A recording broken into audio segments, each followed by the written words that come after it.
The Patchwork Girl of Oz by L. Frank Baum, narrated by Sam Kusi. Prologue. Through the kindness of Dorothy Gale of Kansas, afterward Princess Dorothy of Oz, a humble writer in the United States of America was once appointed Royal Historian of Oz, with the privilege of writing the chronicle of that wonderful fairyland. But after making 6 books about the adventures of those interesting but queer people who live in the land of Oz, the historian learned with sorrow that by an edict of the supreme ruler, Ozma of Oz, her country would thereafter be rendered invisible to all who lived outside its borders, and that all communication with Oz would, in the future, be cut off. The children who had learned to look for the books about Oz, and who loved the stories about the gay and happy people inhabiting that favoured country, were as sorry as their historian that there would be no more books of Oz stories. They wrote many letters asking if the historian did not know of some adventures to write about that had happened before the land of Oz was shut out from all the rest of the world. But he did not know of any. Finally, one of the children inquired why we couldn't hear from Princess Dorothy by wireless telegraph, which would enable her to communicate to the historian whatever happened in the far-off land of Oz, without seeing her, or even knowing just where Oz is. That seemed a good idea, so the historian rigged up a high tower in his backyard and took lessons in wireless telegraphy until he understood it, and then began to call Princess Dorothy of Oz by sending messages into the air. Now, it wasn't likely that Dorothy would be looking for wireless messages or would heed the call, but one thing the historian was sure of, and that was that the powerful sorceress Glinda would know what he was doing and that he desired to communicate with Dorothy. For Glinda has a big book in which is recorded every event that takes place anywhere in the world, just the moment that it happens, and so of course the book would tell her about the wireless message. And that was the way Dorothy heard that the historian wanted to speak with her, and there was a shaggy man in the land of Oz who knew how to telegraph a wireless reply. The result was that the historian begged so hard to be told the latest news of Oz, so that he could write it down for the children to read, that Dorothy asked permission of Ozma, and Ozma graciously consented. That is why, after 2 long years of waiting, another Oz story is now presented to the children of America. This would not have been possible had not some clever man invented the wireless, and an equally clever child suggested the idea of reaching the mysterious land of Oz by its means. L. Frank Baum, Ozcott at Hollywood in California. Chapter 1. Ojo and Unc Nunkie. "Where's the butter, Unc Nunkie?" asked Ojo.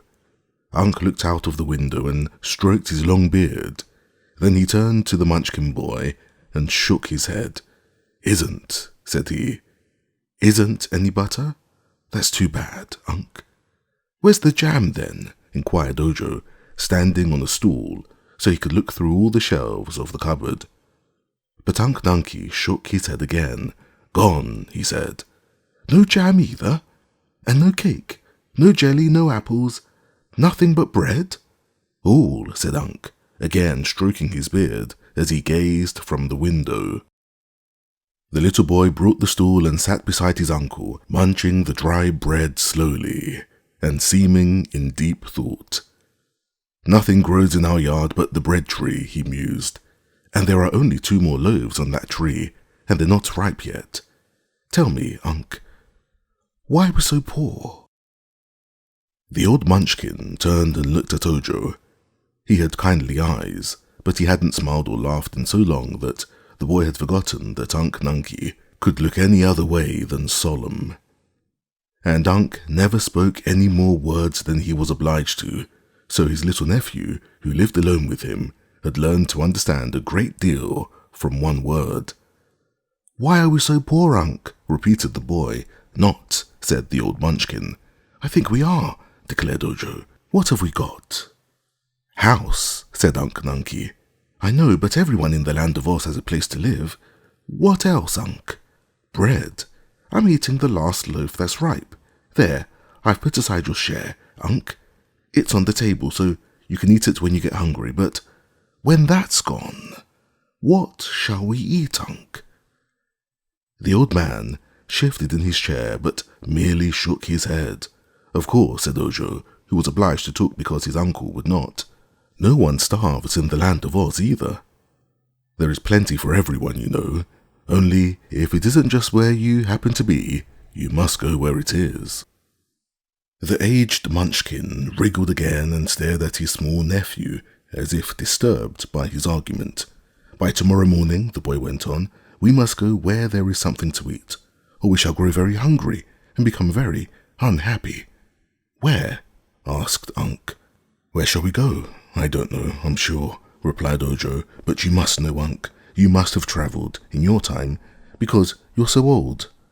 "I don't remember it, because ever since I could remember anything, we've lived right here, in this lonesome, round house, with a little garden back of it and the thick woods all around.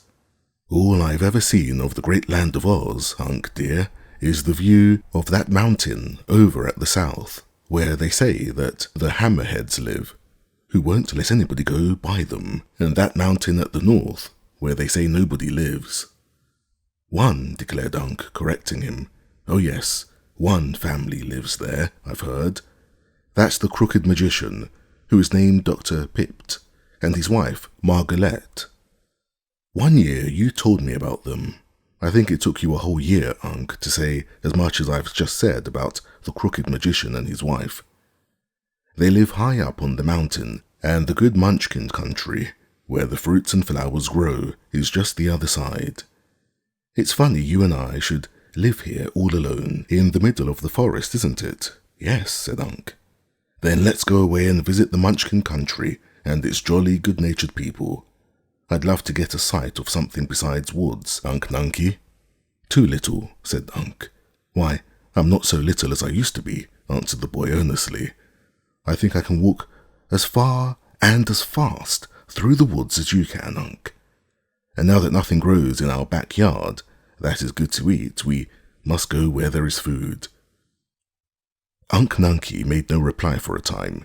Then he shut down the window and turned his chair to face the room, for the sun was sinking behind the treetops, and it was growing cold. By and by, Ojo lighted the fire, and the logs blazed freely in the broad fireplace. The two sat in the firelight a long time, the old white-bearded Munchkin and the little boy. Both were thinking. When it grew quite dark outside, Ojo said, "Eat your bread, Unc, and then we'll go to bed." But Unc Nunkie did not eat the bread, neither did he go directly to bed. Long after his nephew was sound asleep in the corner of the room, the old man sat by the fire, thinking. Chapter 2. The Crooked Magician. Just at dawn next morning, Unc Nunkie laid his hand tenderly on Ojo's head and awakened him. "Come," he said. Ojo dressed. He wore blue silk stockings, blue knee pants, and with gold buckles, a blue ruffled waist, and a jacket of bright blue braided with gold. His shoes were of blue leather and turned up at the toes, which were pointed. His hat had a peaked crown and a flat brim, and around the brim was a row of tiny golden bells that tinkled when he moved. This was the native costume of those who inhabited the Munchkin Country of the land of Oz, so Unc Nunkie's dress was much like that of his nephew. Instead of shoes, the old man wore boots with turnover tops, and his blue coat had wide cuffs of gold braid. The boy noticed that his uncle had not eaten the bread, and supposed the old man had not been hungry. Ojo was hungry, though, so he divided the piece of bread upon the table and ate his half for breakfast. washing it down with fresh, cool water from the brook. Unc put the other piece of bread in his jacket pocket, after which he again said, as he walked out through the doorway, "Come." Ojo was well pleased. He was dreadfully tired of living all alone in the woods and wanted to travel and see people. For a long time he had wished to explore the beautiful land of Oz in which they lived. When they were outside, Unc simply latched the door and started up the path. No one would disturb their little house, even if anyone came so far into the thick forest while they were gone. At the foot of the mountain that separated the country of the Munchkins from the country of the Gillikins, the path divided. One way led to the left and the other to the right, straight up the mountain. Unc Nunkie took his right-hand path, and Ojo followed, without asking why. He knew it would take them to the house of the crooked magician, whom he had never seen, but who was their nearest neighbor. All the morning they trudged up the mountain path, and at noon Uncle and Ojo sat on a fallen tree trunk and ate the last of the bread which the old Munchkin had placed in his pocket. Then they started on again, and 2 hours later came in sight of the house of Dr. Pipt. It was a big house, round as were all the Munchkin houses, and painted blue, which is the distinctive colour of the Munchkin Country of Oz. There was a pretty garden around the house where blue trees and blue flowers grew in abundance, and in one place were beds of blue cabbages, blue carrots, and blue lettuce, all of which were delicious to eat. In Dr. Pipt's garden grew bun trees, cake trees, cream puff bushes, blue buttercups which yielded excellent blue butter, and a row of chocolate caramel plants. Paths of blue gravel divided the vegetable and flower beds, and a wider path led up to the front door. The place was in a clearing on the mountain, but a little way off was the grim forest, which completely surrounded it. Unc knocked at the door of the house, and a chubby, pleasant-faced woman, dressed all in blue, opened it and greeted the visitors with a smile. "Ah," said Ojo, "you must be Dame Margolotte, the good wife of Dr. Pipt." "I am, my dear, and all strangers are welcome to my home. May we see the famous magician, madame?" "He is very busy just now," she said, shaking her head doubtfully, "but come in and let me give you something to eat, for you must have travelled far in order to get to our lonely place." "We have," replied Ojo, as he and Unc entered the house. "We have come from a far lonelier place than this." "A lonelier place? And in the Munchkin Country?" she exclaimed. "Then it must be somewhere in the Blue Forest." "It is, good Dame Margolotte." "Dear me," she said, looking at the man, "you must be Unc Nunkie, known as the Silent One." Then she looked at the boy. "And you must be Ojo the Unlucky," she added.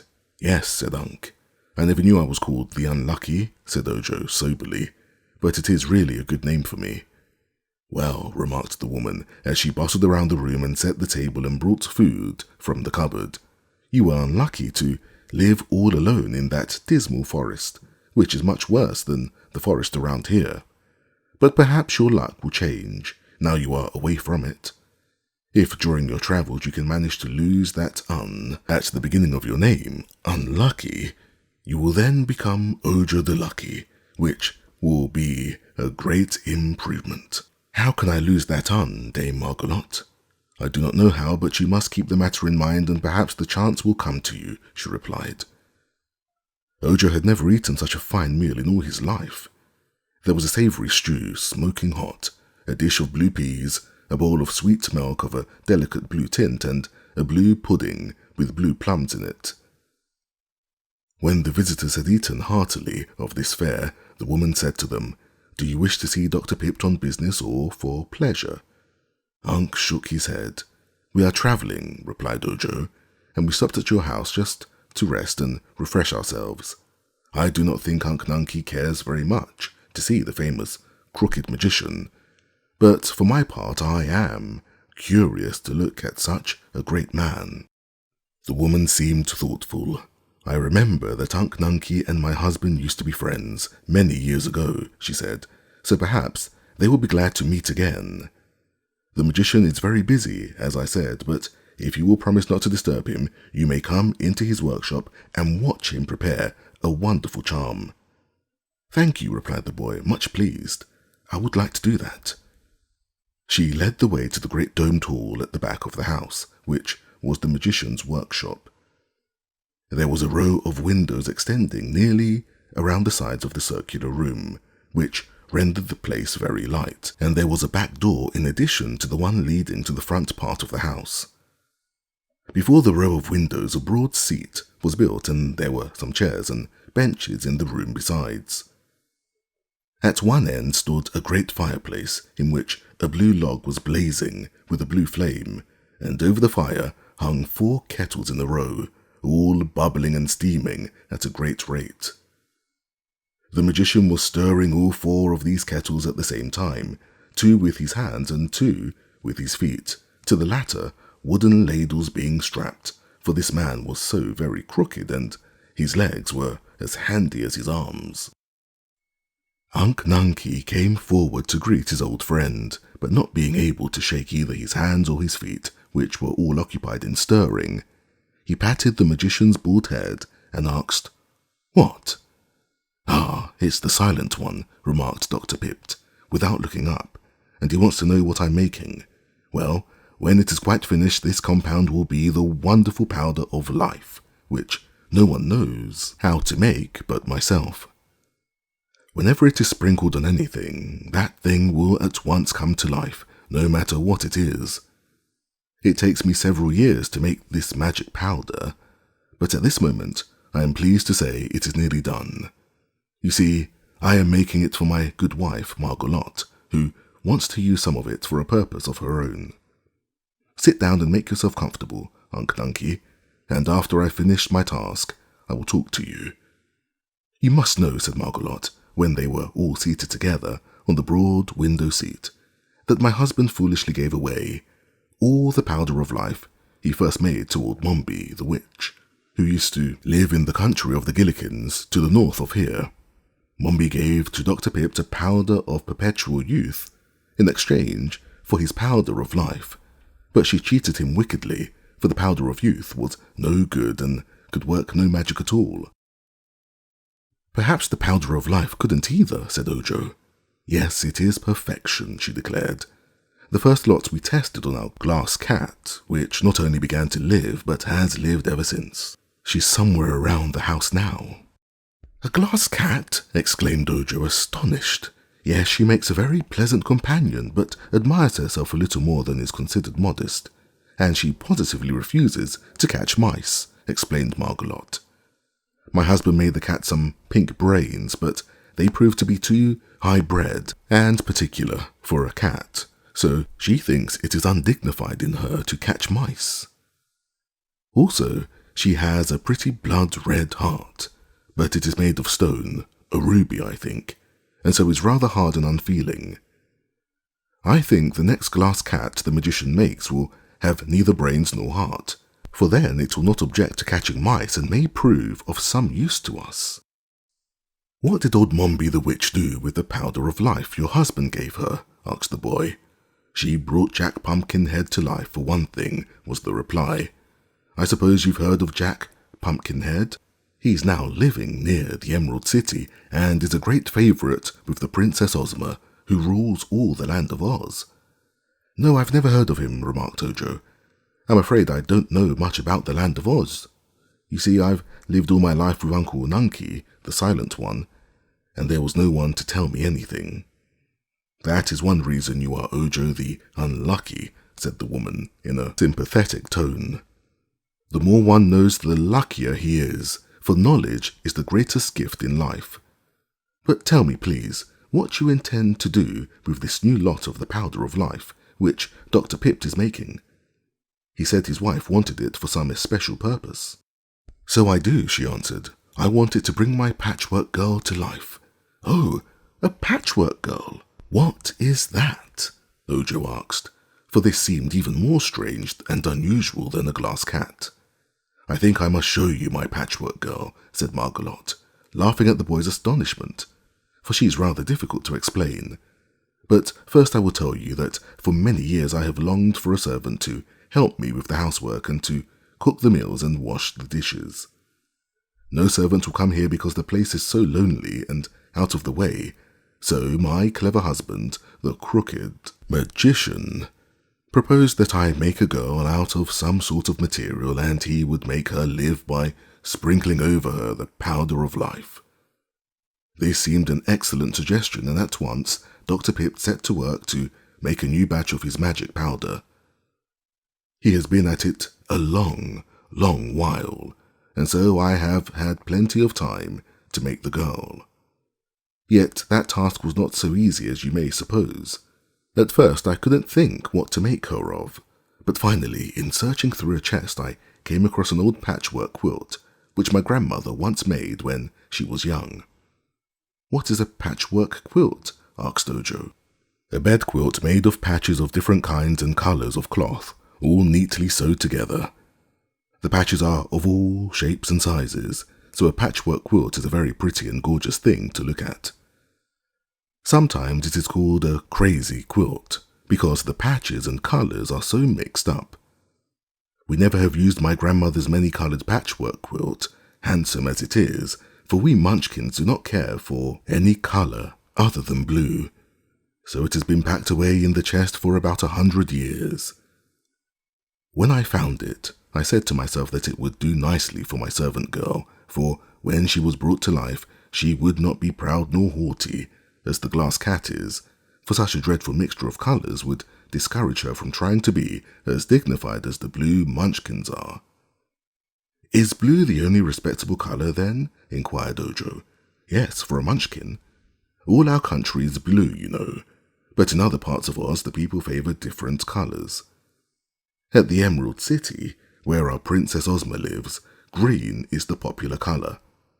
But all Munchkins prefer blue to anything else, and when my housework girl is brought to life, she will find herself to be of so many unpopular colours that she'll never dare be rebellious or impudent, as servants are sometimes liable to be when they are made the same way their mistresses are." Unc Nunkie nodded approval. "Good idea," he said, and that was a long speech for Unc Nunkie because it was 2 words. "So I cut up the quilt," continued Margolotte, "and made from it a very well-shaped girl, which I stuffed with cotton wadding. I will show you what a good job I did." And she went to a tall cupboard and threw open the doors. Then back she came, lugging in her arms the patchwork girl, which she set upon the bench and propped up so that the figure would not tumble over. Chapter 3. The Patchwork Girl. Ojo examined the curious contrivance with wonder. The patchwork girl was taller than he when she stood upright, and her body was plump and rounded because it had been so neatly stuffed with cotton. Margolotte had first made the girl's form from the patchwork quilt, and then she had dressed it with a patchwork skirt and an apron with pockets in it, using the same gay material throughout. Upon the feet she had sewn a pair of red leather shoes with pointed toes. All the fingers and thumbs of the girl's hands had been carefully formed and stuffed and stitched at the edges, with gold plates at the ends to serve as fingernails. "She will have to work when she comes to life," said Margolotte. The head of the patchwork girl was the most curious part of her. While she waited for her husband to finish making the powder of life, the woman had found ample time to complete the head as her fancy dictated, and she realized that a good servant's head must be properly constructed. The hair was of brown yarn and hung down on her neck in several neat braids. Her eyes were 2 silver suspender buttons cut from a pair of the magician's old trousers, and they were sewn on with black threads, which formed the pupils of the eyes. Margolotte had puzzled over the ears for some time, for these were important if the servant was to hear distinctly, but finally she had made them out of thin plates of gold and attached them in place by means of stitches through tiny holes bored in the metal. Gold is the most common metal in the land of Oz and is used for many purposes because it is soft and pliable. The woman had cut a slit for the Patchwork Girl's mouth and sewn 2 rows of white pearls in it for teeth, using a strip of scarlet plush for a tongue. The mouth Ojo considered very artistic and lifelike, and Margolot was pleased when the boy praised it. There were almost too many patches on the face of the girl for her to be considered strictly beautiful, for one cheek was yellow and the other red. Her chin blue, her forehead purple, and the centre, where her nose had been formed and padded, a bright yellow. "You ought to have had her face all pink," suggested the boy. "I suppose so, but I had no pink cloth," replied the woman. "Still, I cannot see as it matters much, for I wish my Patchwork Girl to be useful rather than ornamental. If I get tired looking at her patched face, I can whitewash it." "Has she any brains?" asked Ojo. "No, I forgot all about the brains," exclaimed the woman. "I'm glad you reminded me of them, for it is not too late to supply them, by any means. Until she is brought to life, I can do anything I please with this girl. But I must be careful not to give her too much brains, and those she has must be such as are fitted to the station she is to occupy in life. In other words, her brains mustn't be very good." "Wrong," said Unc Nunkie. "No, I'm sure I'm right about that," returned the woman. "He means," explained Ojo, "that unless your servant has good brains, she won't know how to obey you properly, nor do the things you ask her to do." "Well, that may be true," agreed Margolot, "but on the contrary, a servant with too much brains is sure to become independent and high and mighty and feel above her work. This is a very delicate task, as I said, and I must take care to give the girl just the right quantity of the right sort of brains. I want her to know just enough, but not too much." With this, she went to another cupboard which was filled with shelves. All the shelves were lined with blue glass bottles, neatly labelled by the magician to show what they contained. One whole shelf was marked brain furniture, and the bottles in this shelf were labelled as follows: obedience, cleverness, judgment, courage, ingenuity, amiability, learning, truth, posy, self-reliance. "Let me see," said Margolot. "Of those qualities she must have obedience first of all." And she took down the bottle bearing that label and poured from it upon a dish several grains of the contents. "Amiability is also good, and truth." She poured into the dish a quantity from each of these bottles. "I think that will do," she continued, "for the other qualities are not needed in a servant." Unc Nunkie, who, with Ojo, stood beside her, touched the bottle marked cleverness. "Little," said he. "A little cleverness? Well, perhaps you are right, sir," she said, and was about to take down the bottle when the crooked magician suddenly called to her excitedly from the fireplace. "Quick, Margolot, come and help me." She ran to her husband's side at once and helped him lift the 4 kettles from the fire. Their contents had all boiled away, leaving in the bottom of each kettle a few grains of fine white powder. Very carefully, the magician removed this powder, placing it all together in a golden dish, where he mixed it with a golden spoon. When the mixture was complete, there was scarcely a handful all told. "That," said Dr. Pipt in a pleased and triumphant tone, "is the wonderful powder of life, which I alone in the world know how to make.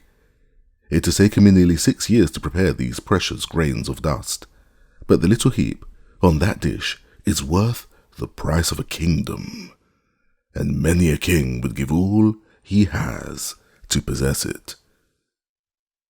When it has become cooled, I will place it in a small bottle, but meantime I must watch it carefully, lest a gust of wind blow it away or scatter it." Unc Nunkie, Margolot, and the magician all stood looking at the marvellous powder, but Ojo was more interested just then in the Patchwork Girl's brains. Thinking it's both unfair and unkind to deprive her of any good qualities that were handy, the boy took down every bottle on the shelf and poured some of the contents in Margolotte's dish. No one saw him do this, for all were looking at the powder of life. But soon the woman remembered what she had been doing, and came back to the cupboard. "Let's see," she remarked. "I was about to give my little girl a little cleverness, which is the doctor's substitute for intelligence, a quality he has not yet learned how to manufacture." Taking down the bottle of cleverness, she added some of the powder to the heap on the dish. Ojo became a bit uneasy at this, for he had already put quite a lot of the cleverness powder in the dish, but he dared not interfere, and so he comforted himself with the thought that one cannot have too much cleverness. Margolotte now carried the dish of brains to the bench. Ripping the seam of the patch on the girl's forehead, she placed the powder within the head and then sewed up the seam as neatly and securely as before. "My girl is all ready for your powder of life, my dear," she said to her husband. But the magician replied, "The powder must not be used before tomorrow morning, but I think it is now cool enough to be bottled." He selected a small gold bottle with a pepper box top, so that the powder might be sprinkled on any object through the small holes. Very carefully he placed the powder of life in the gold bottle and then locked it up in a drawer of his cabinet. "At last," said he, rubbing his hands together gleefully, "I have ample leisure for a good talk with my old friend, Unc Nunkie. So let us sit down cosily and enjoy ourselves. After stirring those 4 kettles for 6 years, I am glad to have a little rest." "You will have to do most of the talking," said Ojo, "for Unc is called the Silent One and uses few words." "I know, but that renders your uncle a most agreeable companion and gossip," declared Dr. Pipt. "Most people talk too much, so it is a relief to find one who talks too little." Ojo looked at the magician with much awe and curiosity. "Do you find it very annoying to be so crooked?" he asked. "No, I am quite proud of my person," was the reply. "I suppose I am the only crooked magician in all the world. Some others are accused of being crooked, but I am the only genuine."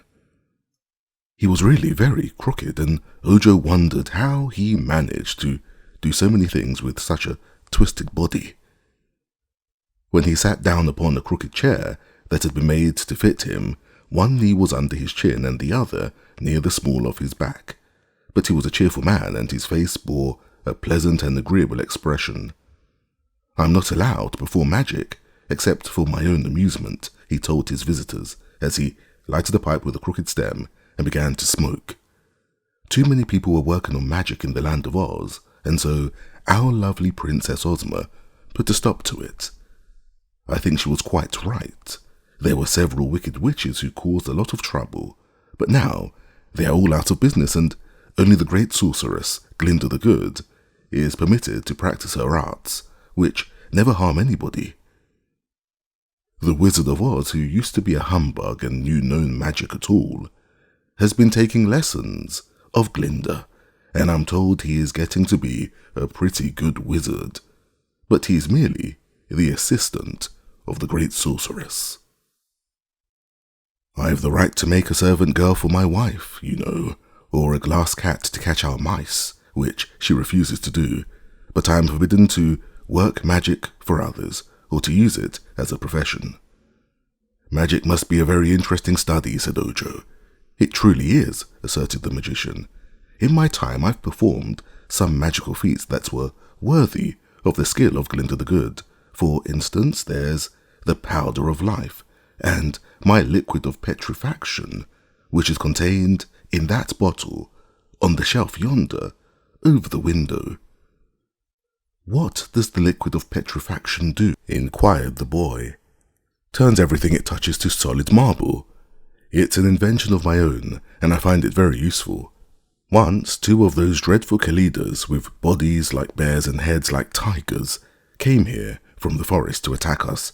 but I sprinkled some of that liquid on them and instantly they turned to marble.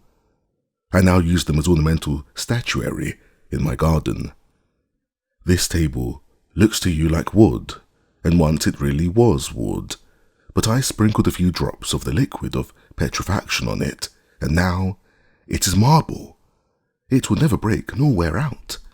Fine, said Unc Nunkie, wagging his head and stroking his long grey beard. Dear me, what a chatterbox you're getting to be, Unc, remarked the magician, who was pleased with the compliment. But just then there came a scratching at the back door, and a shrill voice cried, "Let me in! Hurry up, can't you? Let me in!" Margolot got up and went to the door. "Ask like a good cat, then," she said. "Meow." "There, does that suit your Royal Highness?" asked the voice in a scornful accent. "Yes, that's proper cat talk," declared the woman, and opened the door. At once a cat entered, came to the centre of the room, and stopped short at the sight of the strangers. Ojo and Unc Nunkie both stared at it, with wide-open eyes, for surely no such curious creature had ever existed before, even in the land of Oz. Chapter 4. The Glass Cat. The cat was made of glass, so clear and transparent that you could see through it as easily as through a window. In the top of its head, however, was a mass of delicate pink balls, which looked like jewels, and it had a heart made of a blood-red ruby. The eyes were two large emeralds, but aside from these colours, all the rest of the animal was clear glass, and it had a spun glass tail that was really beautiful. "Well, Doc Pipt, do you mean to introduce us or not?" demanded the cat, in a tone of annoyance. "Seems to me you are forgetting your manners." "Excuse me," returned the magician. "This is Unc Nunkie, the descendant of the former kings of the Munchkins, before this country became a part of the land of Oz." "He needs a haircut," observed the cat, washing its face. "True," replied Unc, with a low chuckle of amusement. "But he has lived alone in the heart of the forest for many years," the magician explained, "and although that is a barbarous country, there are no barbers there." "Who is the dwarf?" asked the cat. "That is not a dwarf, but a boy," answered the magician. "You have never seen a boy before. He is now small because he is young. With more years he will grow big and become as tall as Unc Nunkie." "Oh, is that magic?" the glass animal inquired. "Yes, but it is nature's magic, which is more wonderful than any art known to man. For instance, my magic made you and made you live, and it was a poor job because you are useless and a bother to me, but I can't make you grow. You will always be the same size and the same saucy, inconsiderate glass cat with pink brains and a hard, ruby heart. No one can regret more than I the fact that you were made," asserted the cat, crouching upon the floor and slowly swaying its spun glass tail from side to side. "Your world is a very uninteresting place. I've wandered through your gardens and in the forest until I'm tired of it all, and when I come into the house, the conversation of your fat wife and of yourself bores me dreadfully. That is because I gave you different brains from those we ourselves possess, and much too good for a cat," returned Dr. Pipt. "Can't you take 'em out then and replace them with pebbles so that I won't feel above my station in life?" asked the cat, pleadingly. "Perhaps so. I'll try it after I've brought the Patchwork Girl to life," he said. The cat walked up to the bench on which the Patchwork Girl reclined and looked at her attentively. "Are you going to make that dreadful thing live?" she asked. The magician nodded. "It is intended to be my wife's servant maid," he said. "When she is alive, she will do all our work and mine to the house. But you are not to order her around, Bungle, as you do us. You must treat the Patchwork Girl respectfully." "I won't. I couldn't respect such a bundle of scraps under any circumstances." "If you don't, there will be more scraps than you will like," cried Margolot, angrily. "Why didn't you make her pretty to look at?" asked the cat. "You made me pretty.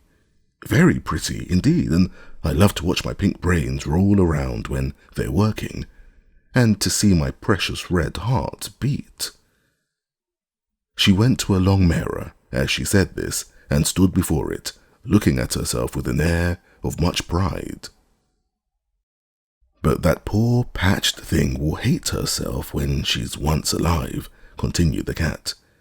"If I were you, I'd use her for a mop and make another servant that is prettier." "You have a perverted taste," snapped Margolot, much annoyed at this frank criticism.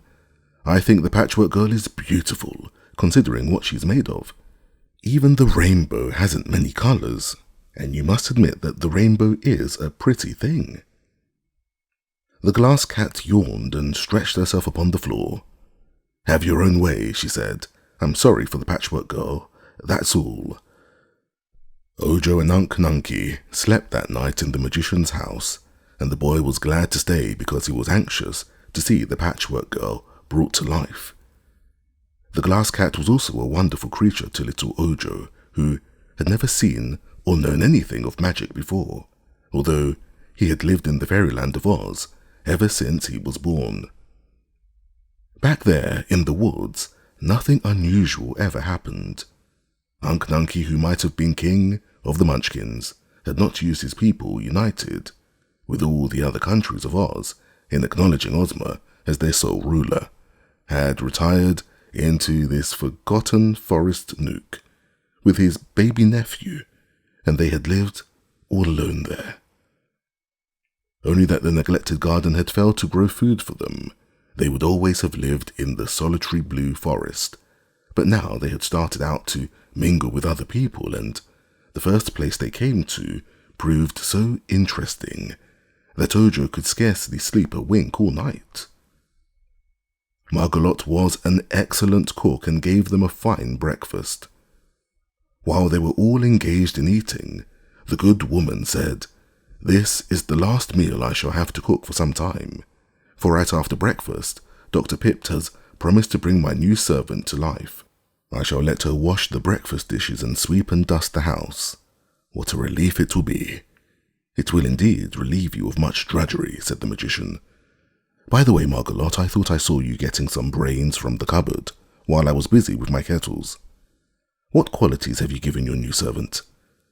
"Only those that a humble servant requires," she answered. "I do not wish her to feel above her station, as the glass cat does. That would make her discontented and unhappy, for of course she must always be a servant." Ojo was somewhat disturbed as he listened to this, and the boy began to fear he had done wrong in adding all those different qualities of brains to the lot Margolot had prepared for the servant. But it was too late now for regret, since all the brains were securely sewn up inside the Patchwork Girl's head. He might have confessed what he had done and thus allowed Margolot and her husband to change the brains, but he was afraid of incurring their anger. He believed that Unc had seen him add to the brains, and Unc had not said a word against it. But then, Unc never did say anything unless it was absolutely necessary. As soon as breakfast was over, they all went into the magician's big workshop, where the glass cat was lying before the mirror, and the Patchwork Girl lay limp and lifeless upon the bench.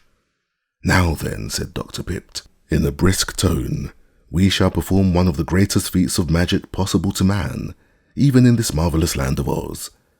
In no other country could it be done at all. I think we ought to have a little music while the Patchwork Girl comes to life. It is pleasant to reflect that the first sounds her golden ears will hear will be delicious music." As he spoke, he went to a phonograph which screwed fast to a small table and wound up the spring of the instrument and adjusted the big gold horn.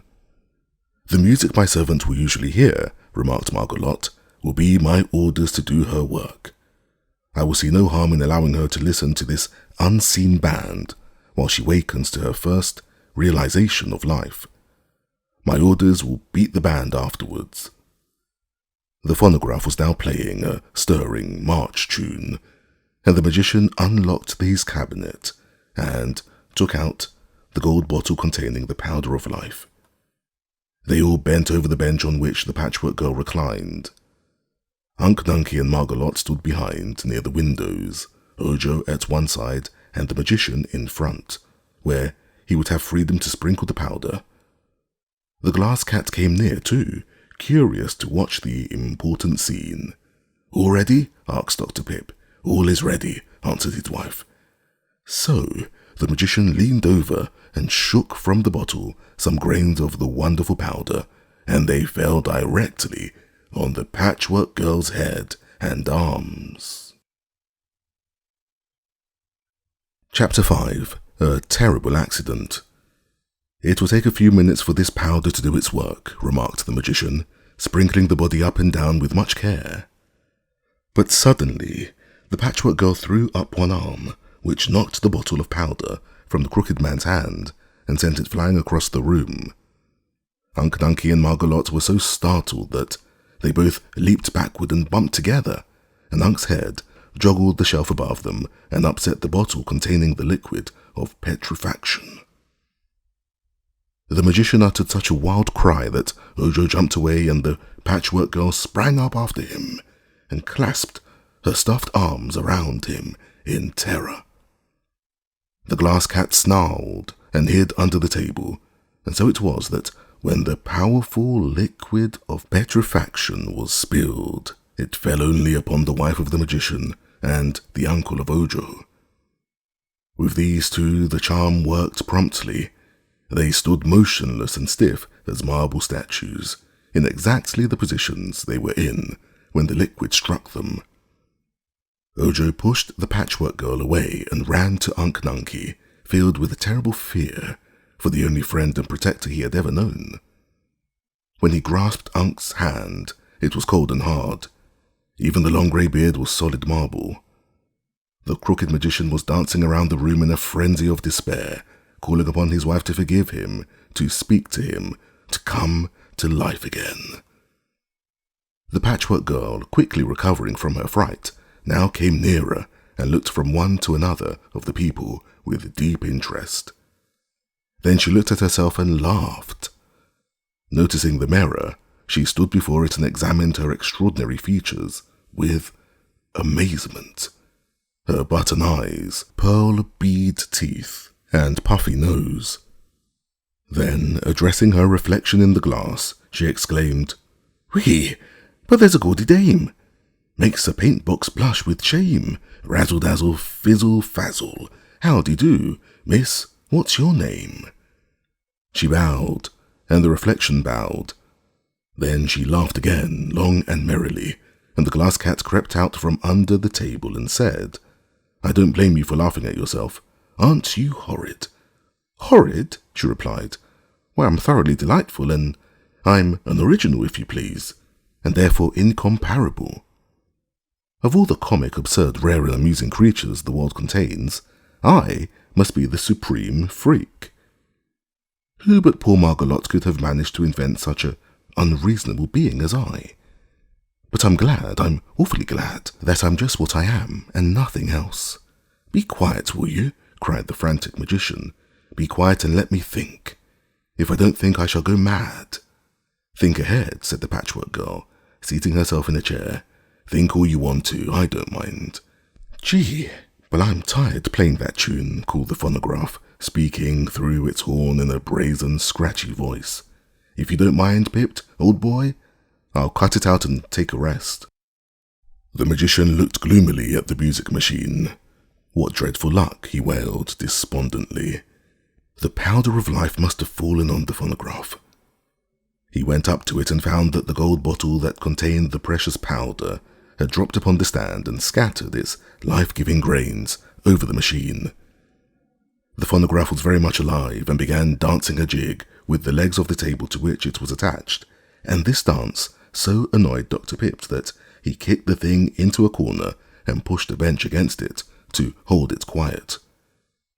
"You were bad enough before," said the magician resentfully, "but a live phonograph is enough to drive every sane person in the land of Oz stark crazy." "No insults, please," answered the phonograph in a surly tone. "You did it, my boy. Don't blame me." "You've bungled everything, Dr. Pipt," added the glass cat contemptuously. "Except me," said the Patchwork Girl, jumping up to whirl merrily around the room. "I think," said Ojo, almost ready to cry through grief over Unc Nunkie's sad fate.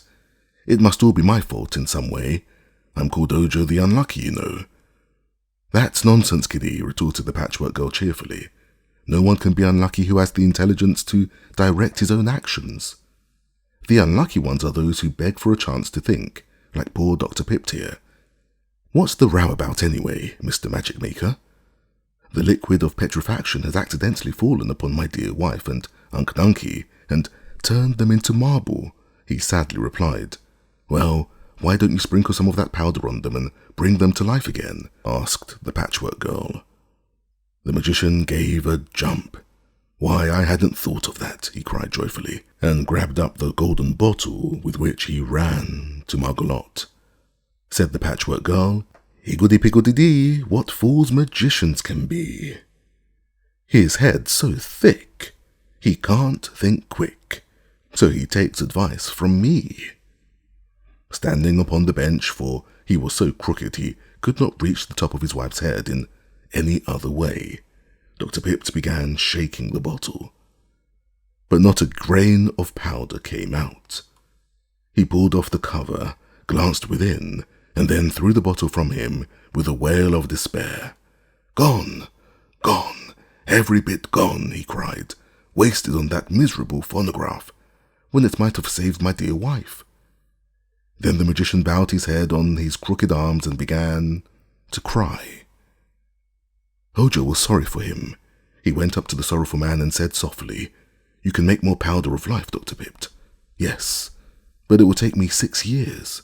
6 long, weary years of stirring 4 kettles with both feet and both hands," was the agonized reply. 6 years, while poor Margolot stands watching me as a marble image. "Can't anything else be done?" asked the Patchwork Girl. The magician shook his head. Then he seemed to remember something and looked up. "There is one other compound that would easily destroy the magic spell of the liquid of petrifaction and restore my wife and Unc Nunkie to life," said he. "It may be hard to find the things I need to make this magic compound, but if they were found, I could do in an instant what would otherwise take 6 long, weary years of stirring kettles with both hands and both feet." "All right, let's find the things then," suggested the Patchwork Girl. That seemed a lot more sensible than those stirring times with the kettles. "That's the idea, Scraps," said the Glass Cat approvingly. "I'm glad to find you have decent brains. Mine are exceptionally good. You can see 'em work. They're pink." "Scraps?" repeated the girl. "Did you call me Scraps? Is that my name?" I believe my poor wife had intended to name you Angeline," said the magician.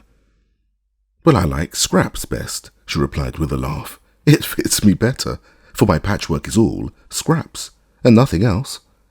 "Thank you for naming me, Miss Cat. Have you any name of your own?" "I have a foolish name that Margolot once gave me, but which is quite undignified for one of my importance," answered the cat. "She called me Bungle." "Yes," sighed the magician. "You were a sad bungle. I was wrong to make you as I did, for a more useless, conceited and brittle thing never before existed." "I'm not so brittle as you think," retorted the cat. "I've been alive a good many years, for Dr. Pipt experimented on me with the first magic powder of life he ever made, and so far I've never broken or cracked or chipped any part of me." "You seem to have a chip on your shoulder," laughed the Patchwork Girl, and the cat went to the mirror to see. "Tell me," pleaded Ojo, speaking to the crooked magician, "what we must find to make the compound that will save Unc Nunkie?" "First," was the reply, "I must have a 6-leaved clover. That can only be found in the green country around the Emerald City, and 6-leaved clovers are very scarce, even there." "I'll find it for you," promised Ojo. "The next thing," continued the magician, "is the left wing of a yellow butterfly. That color can only be found in the yellow country of the Winkies, west of the Emerald City." "I'll find it," declared Ojo. "Is that all?" "Oh no, I'll get my book of recipes and see what comes next." Saying this, the magician unlocked a drawer of his cabinet and drew out a small book covered with blue leather. Looking through the pages, he found the recipe he wanted and said, "I must have A gill of water from a dark well. What kind of a well is that, sir? Asked the boy. One where the light of day never penetrates. The water must be put in a gold bottle and brought to me without any light ever reaching it. I'll get the water from the dark well, said Ojo. Then I must have 3 hairs from the tip of a Woozy's tail and a drop of oil from a live man's body. Ojo looked grave at this. What is a Woozy, please? He inquired. Some sort of an animal. I've never seen one, so I can't describe it, replied the magician. If I can find a Woozy, I'll get the hairs from its tail, said Ojo. But is there ever any oil in a man's body? The magician looked in the book again to make sure. That's what the recipe calls for, he replied, and of course we must get everything that is called for, or the charm won't work. The book doesn't say blood, it says oil, and there must be oil somewhere in a live man's body, or the book wouldn't ask for it. All right, returned Ojo, trying not to feel discouraged. I'll try to find it. The magician looked at the little Munchkin boy in a doubtful way and said, All this will mean a long journey for you, perhaps several long journeys, for you must search through several of the different countries of Oz in order to get the things I need. I know it, sir, but I must do my best to save Unc Nunkie. And also, my poor wife Margolot, if you save one, you will save the other, for both stand there together, and the same compound will restore them both to life. Do the best you can, Ojo, and while you are gone, I shall begin the 6 years' job of making a new batch of the powder of life. Then, if you should unluckily fail to secure any one of the things needed, I will have lost no time. But if you succeed, you must return here as quickly as you can, and that will save me much tiresome stirring of 4 kettles with both feet and both hands. I will start on my journey at once, sir, said the boy. And I will go with you, declared the Patchwork Girl. No, no, exclaimed the magician. You have no right to leave this house. You are only a servant and have not been discharged. Scraps, who had been dancing up and down the room, stopped and looked at him. What is a servant? She asked. One who serves. A sort of slave, he explained. Very well, said the Patchwork Girl. I'm going to serve you and your wife by helping Ojo find the things you need. You need a lot, you know, such as are not easily found. It is true, sighed Dr. Pipt. I am well aware that Ojo has undertaken a serious task. Scraps laughed, and resuming her dance, she said, Here's a job for a boy of brains. A drop of oil from a live man's veins, a 6-leaved clover, 3 nice hairs from a Woozy's tail, the book declares, are needed for the magic spell, and water from a pitch-dark well, the yellow wing of a butterfly. To find must Ojo also try, and if he gets them without harm, Doc Pipt will make the magic charm. But if he doesn't get 'em, Unc will always stand a marble chunk. The magician looked at her thoughtfully. Poor Margolot must have given you some of the quality of poesy by mistake, he said, and if that is true, I didn't make a very good article when I prepared it, or else you got an overdose or an underdose. However, I believe I shall let you go with Ojo, for my poor wife will not need your services until she is restored to life. Also, I think you may be able to help the boy, for your head seems to contain some thoughts I did not expect to find in it. But be very careful of yourself, for you're a souvenir of my dear Margolot. Try not to get ripped, or your stuffing may fall out. One of your eyes seems loose, and you may have to sew it on tighter. If you talk too much, you'll wear out your scarlet plush tongue, which ought to have been hemmed on the edges. And remember, you belong to me and must return here as soon as your mission is accomplished. I'm going with Scraps and Ojo, announced the glass cat. You can't, said the magician. Why not? You'd get broken in no time, and you couldn't be a bit of use to the boy and the Patchwork Girl. I beg to differ with you, returned the cat in a haughty tone. 3 heads are better than 2, and my pink brains are beautiful. You can see 'em work." "Well, go along," said the magician irritably. "You're only an annoyance anyhow, and I'm glad to get rid of you." "Thank you for nothing, then," answered the cat stiffly. Dr. Pipt took a small basket from a cupboard and packed several things in it. Then he handed it to Ojo. "Here is some food and a bundle of charms," he said. "It is all I can give you, but I am sure you will find friends on your journey who will assist you in your search. Take care of the Patchwork Girl and bring her safely back, for she ought to prove useful to my wife. As for the glass cat, properly named Bungle, if she bothers you, I now give you my permission to break her in 2, for she is not respectful and does not obey me. I made a big mistake in giving her the pink brains, you see." Then Ojo went to Unc Nunkie and kissed the old man's marble face very tenderly. "I'm going to try to save you, Unc," he said, just as if the marble image could hear him, and then he shook the crooked hand of the crooked magician, who was already busy hanging the 4 kettles in the fireplace, and picking up his basket, left the house. The Patchwork Girl followed him, and after them came the glass cat.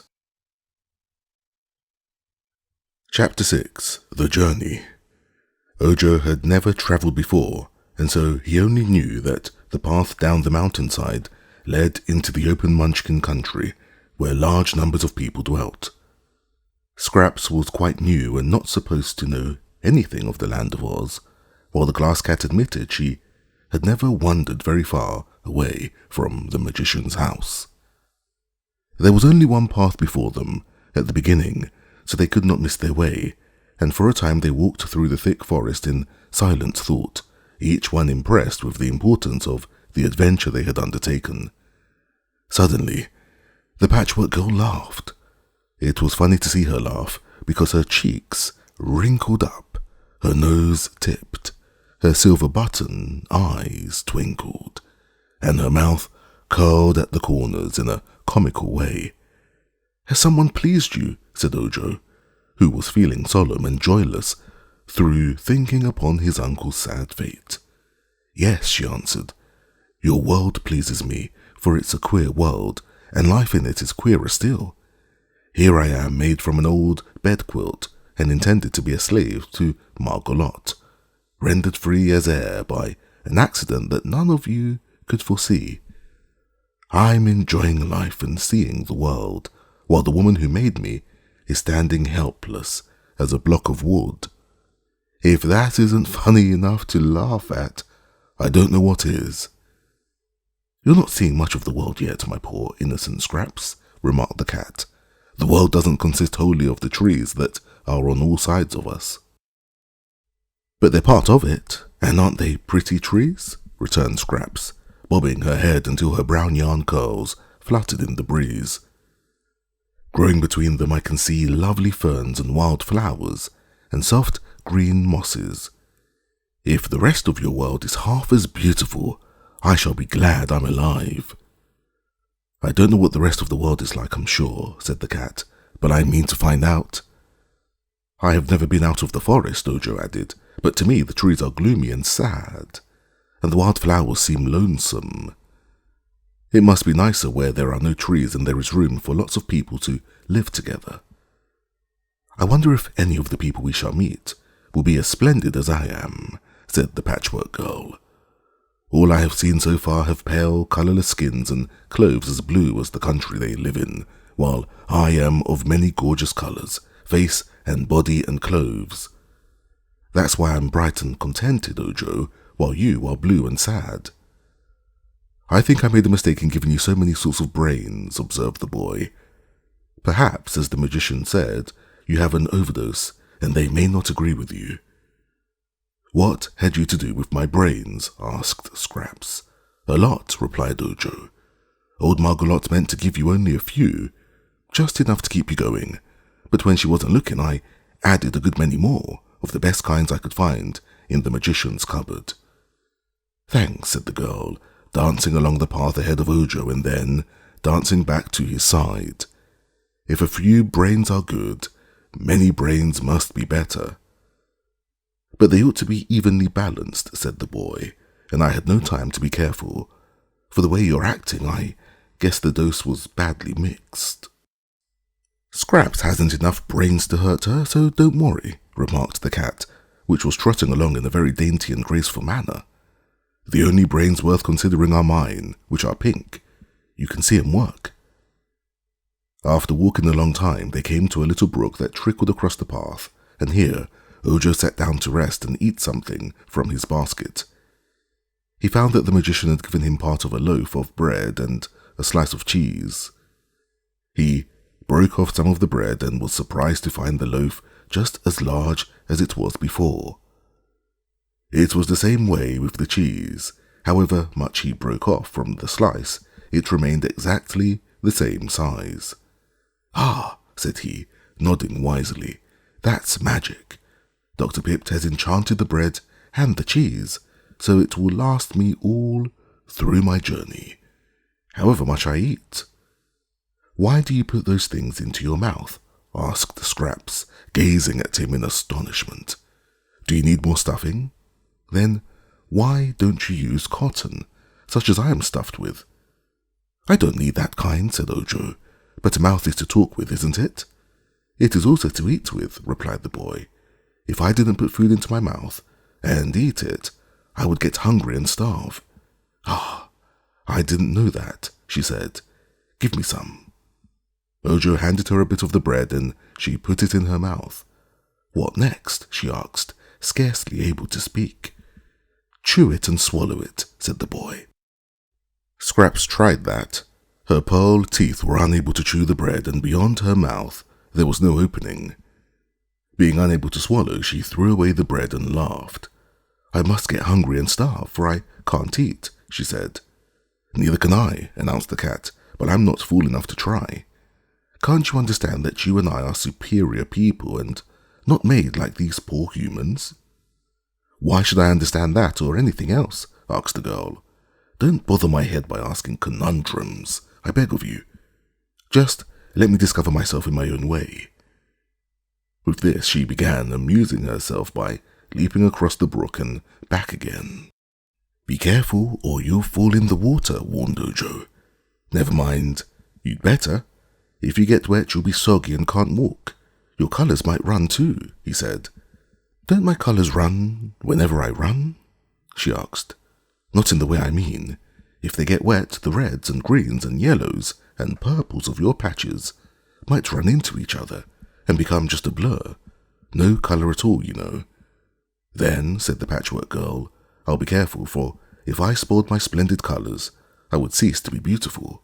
"Ah," sneered the Glass Cat, "such colours are not beautiful, they're ugly and bad in taste. Please notice that my body has no colour at all. I'm transparent, except for my exquisite red heart and my lovely pink brains. You can see 'em work."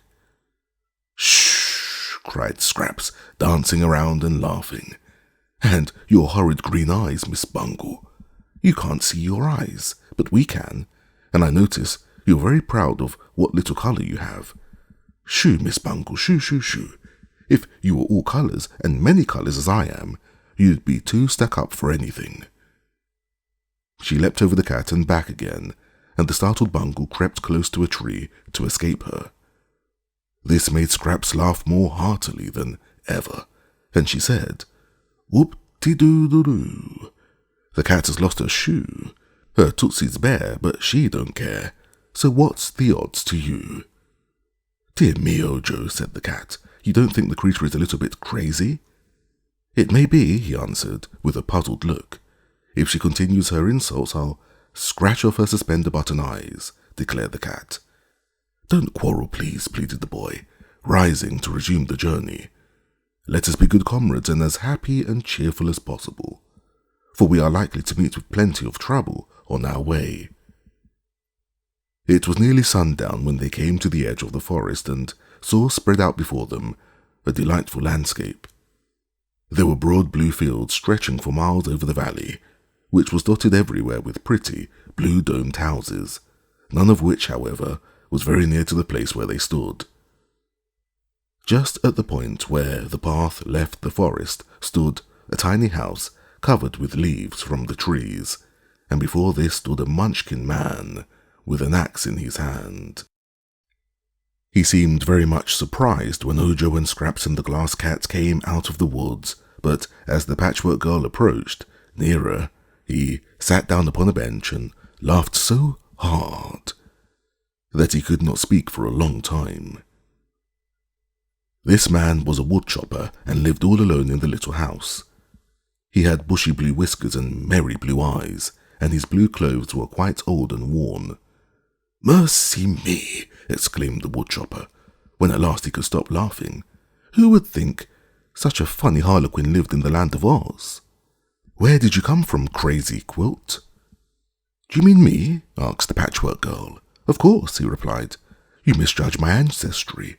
I'm not a crazy quilt. I'm patchwork," she said. "There's no difference," he replied, beginning to laugh again. "When my old grandmother sews such things together, she calls it a crazy quilt, but I never thought such a jumble could come to life." "It was the magic powder that did it," explained Ojo. "Oh, then you have come from the crooked magician on the mountain." "I might have known it, for, well, I declare, he's a glass cat. But the magician will get in trouble for this. It's against the law for anyone to work magic except Glinda the Good and the Royal Wizard of Oz. If you people or things or glass spectacles or crazy quilts or whatever you are go near the Emerald City, you'll be arrested." "We're going there anyhow," declared Scraps, sitting upon the bench and swinging her stuffed legs. "If any of us takes a rest, we'll be arrested, sure, and get no restitution, 'cause the rest we must endure." "I see," said the woodchopper, nodding. "You're as crazy as the crazy quilt you're made of." "She really is crazy," remarked the Glass Cat, "but that isn't to be wondered at when you remember how many different things she's made of. For my part, I'm made of pure glass, except my jewel heart and my pretty pink brains. Did you notice my brains, stranger? You can see 'em work." "So I can," replied the woodchopper, "but I can't see that they accomplish much. A glass cat is a useless sort of thing, but a Patchwork Girl is really useful. She makes me laugh, and the laughter is the best thing in life. There was once a woodchopper, a friend of mine, who was made all of tin, and I used to laugh every time I saw him." "A tin woodchopper," said Ojo. "That is strange." "My friend wasn't always tin," said the man, "but he was careless with his axe, and used to chop himself very badly. Whenever he lost an arm or a leg, he had it replaced with tin, so after a while he was all tin." "And could he chop wood then?" asked the boy. "He could if he didn't rust his tin joints. But one day he met Dorothy in the forest and went with her to the Emerald City, where he made his fortune. He is now one of the favorites of Princess Ozma, and she has made him the Emperor of the Winkies, the country where all is yellow." "Who is Dorothy?" inquired the Patchwork Girl. "A little maid who used to live in Kansas but is now a Princess of Oz. She's Ozma's best friend, they say, and lives with her in the royal palace." "Is Dorothy made of tin?" inquired Ojo. "Is she patchwork like me?" inquired Scraps. "No," said the man. "Dorothy is flesh just as I am. I know of only one tin person, and that is Nick Chopper, the Tin Woodman, and there will never be but one Patchwork Girl, for any magician that sees you will refuse to make another one like you." "I suppose we shall see the Tin Woodman, for we are going to the country of the Winkies," said the boy. "What for?" asked the woodchopper. "To get the left wing of a yellow butterfly." "It is a long journey," declared the man, "and you will go through lonely parts of Oz and cross rivers and traverse dark forests before you get there." "Suits me all right," said Scraps. "I'll get a chance to see the country." "You're crazy, girl. Better crawl into a rag bag and hide there, or give yourself some little girl to play with. Those who travel are likely to meet trouble. That's why I stay at home." The woodchopper then invited them all to stay the night at his little hut, but they were anxious to get on and so left him and continued along the path, which was broader now and more distinct. They expected to reach some other house before it grew dark, but the twilight was brief and Ojo soon began to fear they had made a mistake in leaving the woodchopper. "I can scarcely see the path," he said at last. "Can you see it, Scraps?" "No," replied the Patchwork Girl, who was holding fast to the boy's arm, so he could guide her. "I can see," declared the Glass Cat. "My eyes are better than yours, and my pink brains." "Never mind your pink brains, please," said Ojo hastily. "Just run ahead and show us the way." "Wait a minute and I'll tie a string to you, for then you can lead us." He got a string from his pocket and tied it around the cat's neck, and after that the creature guided them along the path. They had proceeded in this way for about an hour when a twinkling blue light appeared ahead of them. "Good, there's a house at last," cried Ojo. "When we reach it, the good people will surely welcome us and give us a night's lodging." But however far they walked, the light seemed to get no nearer, so by and by the cat stopped short, saying, "I think the light is travelling too, and we shall never be able to catch up with it. But here is a house by the roadside, so why go farther?" "Where is the house, Bungle?" "Just here beside us, Scraps." Ojo was now able to see a small house near the pathway. It was dark and silent, but the boy was tired and wanted to rest, so he went up to the door and knocked. "Who is there?" cried a voice from within. "I am Ojo the Unlucky, and with me are Miss Scraps, Patchwork, and the Glass Cat," he replied. "What do you want?" asked the voice. "A place to sleep," said Ojo. "Come in then, but don't make any noise, and you must go directly to bed," returned the voice. Ojo unlatched the door and entered. It was very dark inside, and he could see nothing at all. But the cat exclaimed, "Why, there's no one here." "There must be," said the boy. "Someone spoke to me." "I can see everything in the room," replied the cat, "and no one is present but ourselves. But here are 3 beds, all made up, so we may as well go to sleep." "What is sleep?" inquired the Patchwork Girl. "It's what you do when you go to bed," said Ojo. "But why'd you go to bed?" persisted the Patchwork Girl. "Here, here, you are making altogether too much noise," cried the voice they heard from before. "Keep quiet, strangers, and go to bed." The cat, which could see in the dark, looked sharply around for the owner of the voice, but could discover no one, although the voice had seemed close beside them. She arched her back a little and seemed afraid. Then she whispered to Ojo, "Come," and led him to a bed. With his hands, the boy felt the bed and found it was big and soft, with feather pillows and plenty of blankets. So he took off his shoes and hat and crept into the bed. Then the cat led Scraps to another bed, and the Patchwork Girl was puzzled to know what to do with it. "Lie down and keep quiet," whispered the cat warningly. "Can't I sing?" asked Scraps. "No." "Can't I whistle?" asked Scraps. "No." "Can't I dance till morning if I want to?" asked Scraps. "You must keep quiet," said the cat, in a soft voice. "I don't want to," replied the Patchwork Girl, speaking as loudly as usual. "What right have you to order me around, if I want to talk, or yell, or whistle?" Before she could say anything more, an unseen hand seized her firmly and threw her out of the door, which closed behind her with a sharp slam. She found herself bumping and rolling in the road, and when she got up and tried to open the door of the house again, she found it locked. "What has happened to Scraps?" asked Ojo. "Never mind, let's go to sleep, or something will happen to us," answered the Glass Cat. So Ojo snuggled down in his bed and fell asleep, and he was so tired that he never wakened until broad daylight. Chapter 7. The Troublesome Phonograph. When the boy opened his eyes next morning, he looked carefully around the room. These small Munchkin houses seldom had more than one room in them.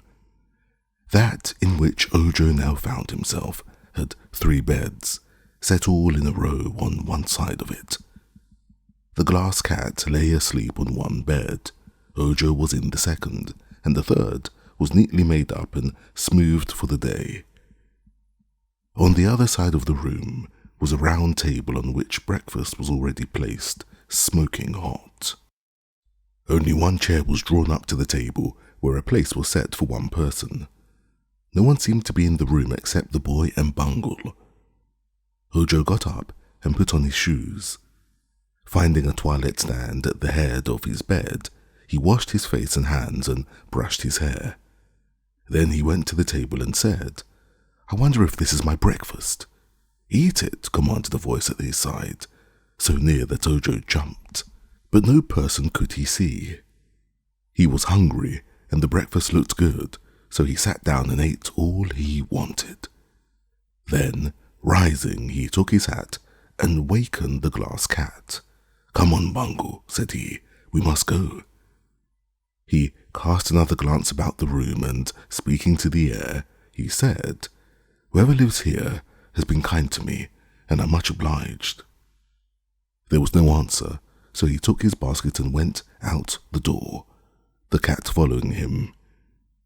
In the middle of the path sat the Patchwork Girl, playing with pebbles she had picked up. "Oh, there you are," she exclaimed cheerfully. "I thought you were never coming out. It has been daylight a long time." "What did you do all night?" asked the boy.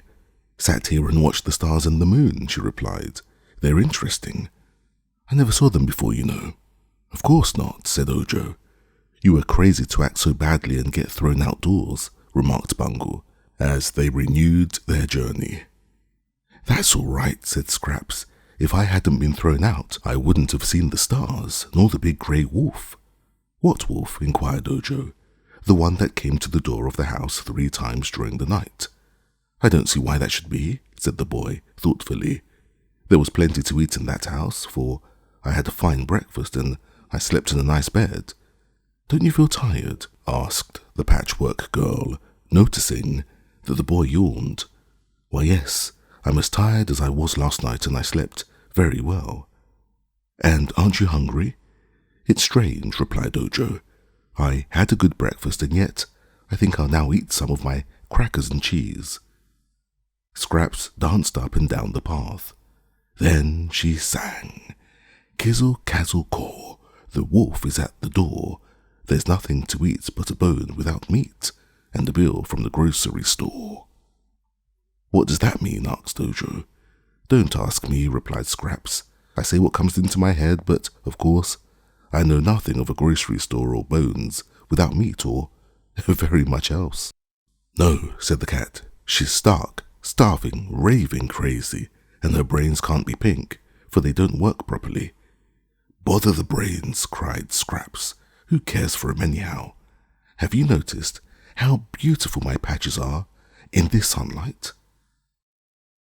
Just then they heard a sound as of footsteps pattering along the path behind them, and all 3 turned to see what was coming. To their astonishment, they beheld a small round table running as fast as its 4 spindle legs could carry it, and to the top was screwed fast a phonograph with a big gold horn. "Hold on," shouted the phonograph. "Wait for me. Goodness me, it's that music thing which the crooked magician scattered the powder of life over," said Ojo. "So it is," returned Bungle, in a grumpy tone of voice, and then, as the phonograph overtook them, the glass cat added sternly, "What are you doing there, anyhow?" "I've run away," said the music thing. "After you left, old Dr. Pipt and I had a dreadful quarrel, and he threatened to smash me to pieces if I didn't keep quiet. Of course, I wouldn't do that, because a talking machine is supposed to talk and make noise, and sometimes music. So I slipped out of the house while the magician was stirring his 4 kettles, and I've been running after you all night. Now that I've found such pleasant company, I can talk and play tunes all I want to." Ojo was greatly annoyed by this unwelcome addition to their party. At first, he did not know what to say to the newcomer, but a little thought decided him not to make friends. "We are traveling on important business," he declared, "and you will excuse me if I say we can't be bothered." "How very impolite," exclaimed the phonograph. "I'm sorry, but it's true," said the boy. "You have to go somewhere else." This is very unkind treatment, I must say, whined the phonograph in an injured tone. Everyone seems to hate me, and yet I was intended to amuse people. It isn't you we hate especially, observed the glass cat. It's your dreadful music. When I lived in the same room with you, I was as much annoyed by your squeaky horn. It growls and grumbles and clicks and scratches so it spoils the music, and your machinery rumbles so that the racket drowns every tune you attempt. That isn't my fault, it's the fault of my records. I must admit that I haven't a clear record, answered the machine. Just the same, you'll have to go away, said Ojo. Wait a minute, cried Scraps. This music thing interests me. I remember to have heard music when I first came to life, and I would like to hear it again. What is your name, my poor abused phonograph? Victor Columbia Edison, it answered. Well, I shall call you Vic for short, said the Patchwork Girl. Go ahead and play something. It'll drive you crazy, warned the cat. I'm crazy now, according to your statement.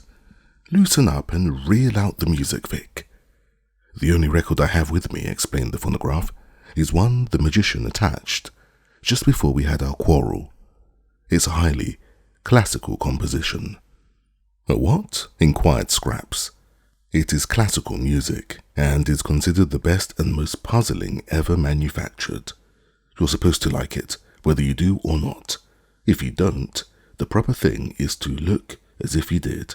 Understand? Not in the least, said Scraps. Then listen. At once the machine began to play, and in a few minutes Ojo put his hands to his ears to shut out the sounds, and the cat snarled and Scraps began to laugh. Cut it out, Vic, she said. That's enough. But the phonograph continued playing the dreary tune, so Ojo seized the crank, jerked it free, and threw it into the road. However, the moment the crank struck the ground, it bounded back to the machine again and began winding it up, and still the music played. Let's run, cried Scraps, and they all started and ran down the path as fast as they could go. But the phonograph was right behind them and could run and play at the same time. It called out reproachfully, What's the matter? Don't you love classical music? No, Vic, said Scraps, halting. We will passicle the classical and preserve what joy we have left. I haven't any nerves, thank goodness, but your music makes my cotton shrink. Then turn over my record. There's a ragtime tune on the other side, said the machine. What's ragtime? The opposite of classical. All right, said Scraps, and turned over the record.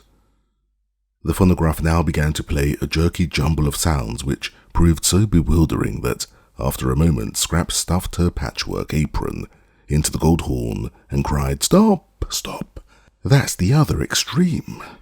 It's extremely bad. Muffled as it was, the phonograph played on. If you don't shut off that music, I'll smash your record, threatened Ojo.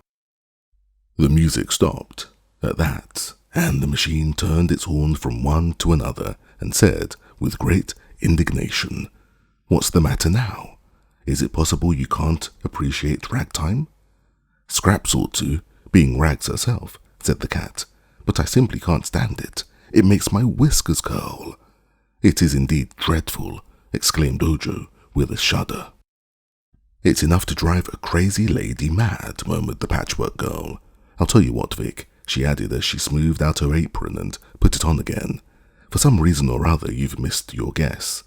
You're not a concert, you're a nuisance. Music hath charms to soothe the savage beast, asserted the phonograph sadly. Then, we're not savages. I advise you to go home and beg the magician's pardon. Never, he'd smash me. That's what we shall do if you stay here, Ojo declared. Run along, Vic, and bother someone else, advised Scraps. Find someone who is real wicked and stay with him till he repents. In that way you can do some good in the world.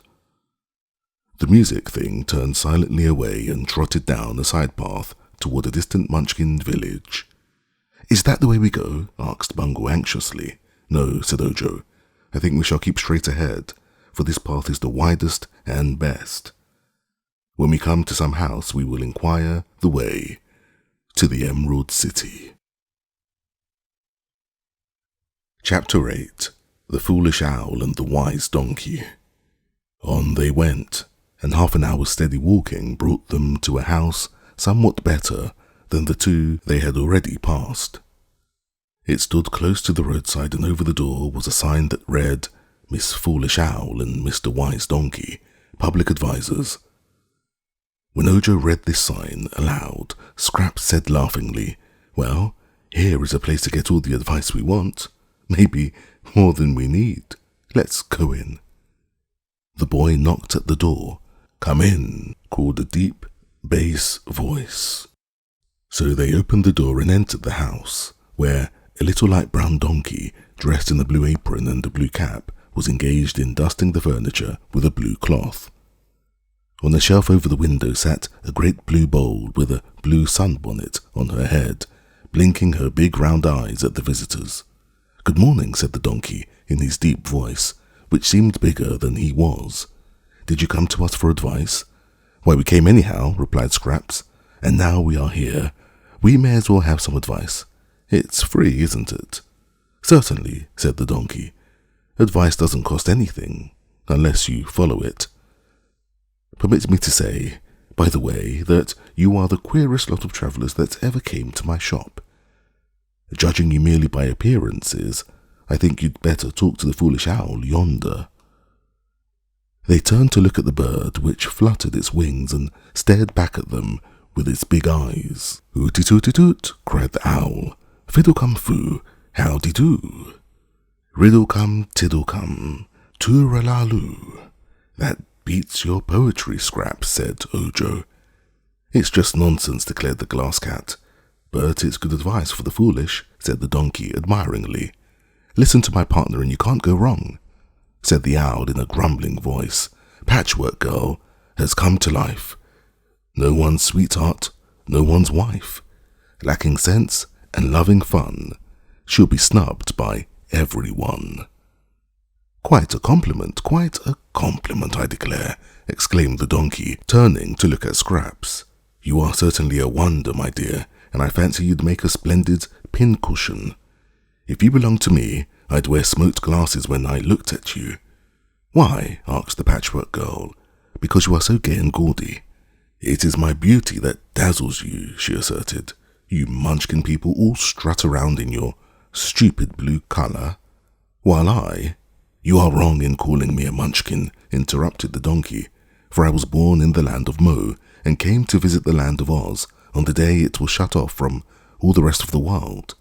So here I am obliged to stay, and I confess it is a very pleasant country to live in." "Hooty-toot," cried the owl. "Ojo searching for a charm, 'cause Unc Nunkie's come to harm. Charms are scarce, they're hard to get. Ojo's got a job, you bet." "Is the owl so very foolish?" asked the boy. "Extremely so," replied the donkey. "Notice what vulgar expression she uses. But I admire the owl for the reason that she is positively foolish.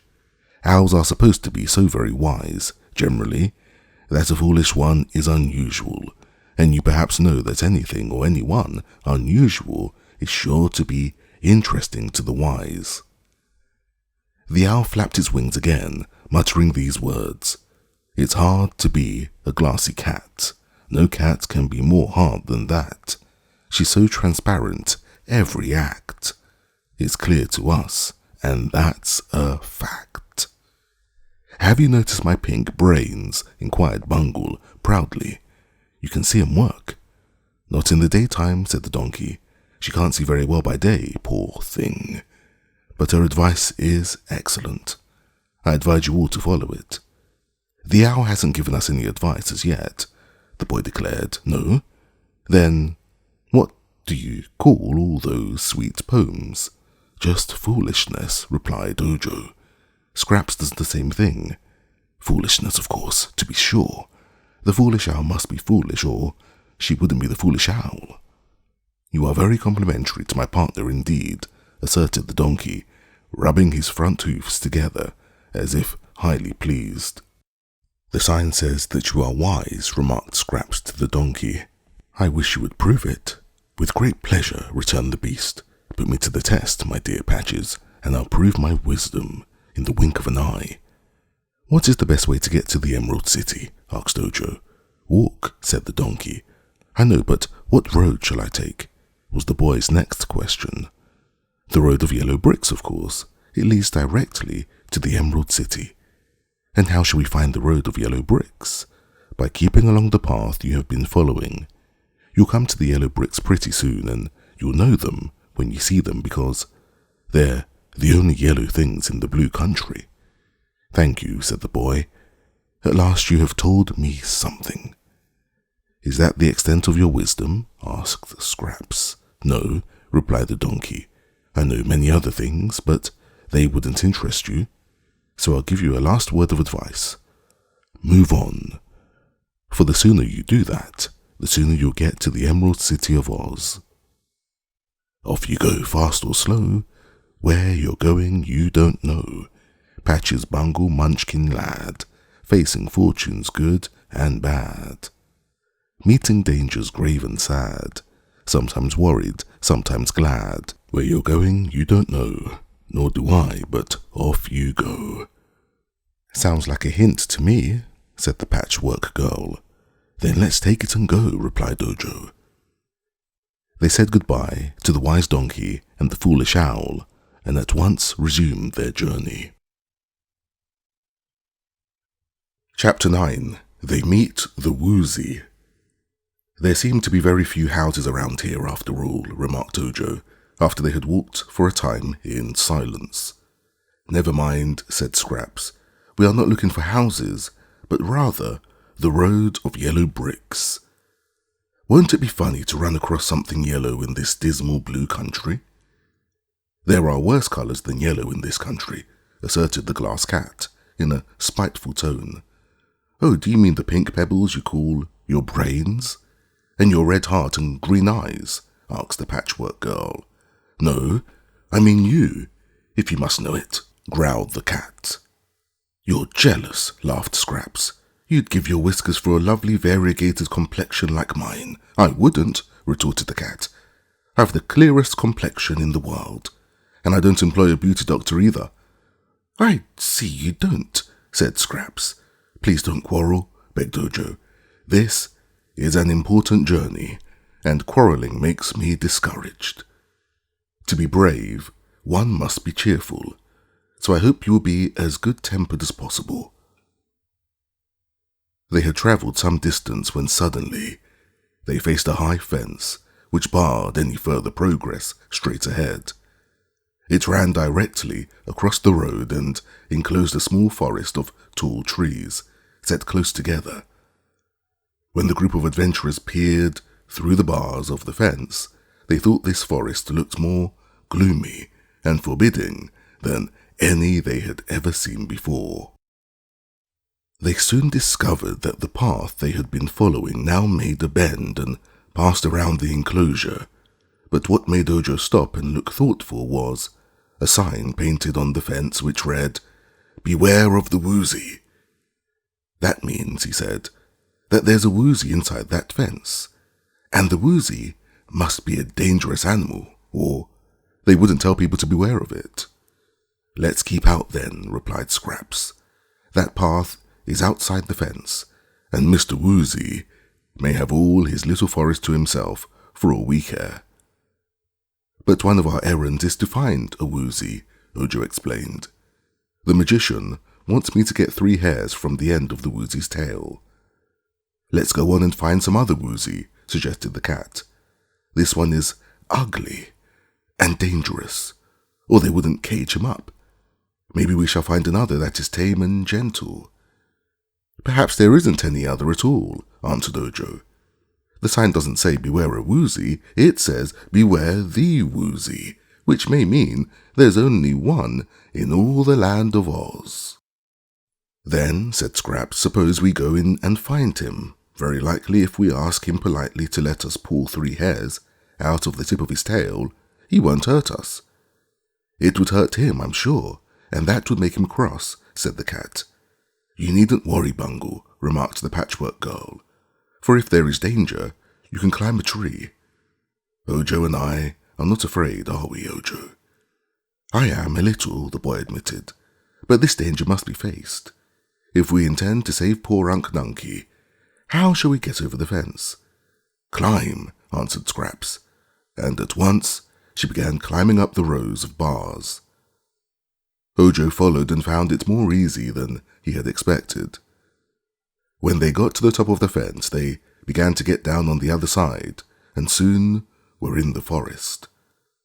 The glass cat, being small, crept between the lower bars and joined them. Here there was no path of any sort, so they entered the woods, the boy leading the way, and wandered through the trees until they were nearly in the centre of the forest. They now came upon a clear space in which stood a rocky cave. So far, they had met no living creature, but when Ojo saw the cave, he knew it must be the den of the Woozy. It is hard to face any savage beast without a sinking of the heart, but still more terrifying is it to face an unknown beast, which you have never seen even a picture of. So there is little wonder that the pulses of the Munchkin boy beat fast as he and his companions stood facing the cave.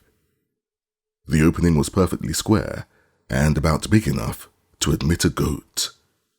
I guess the Woozy is asleep, said Scraps. Shall I throw in a stone to waken him? No, please don't, answered Ojo. His voice is trembling. I'm in no hurry.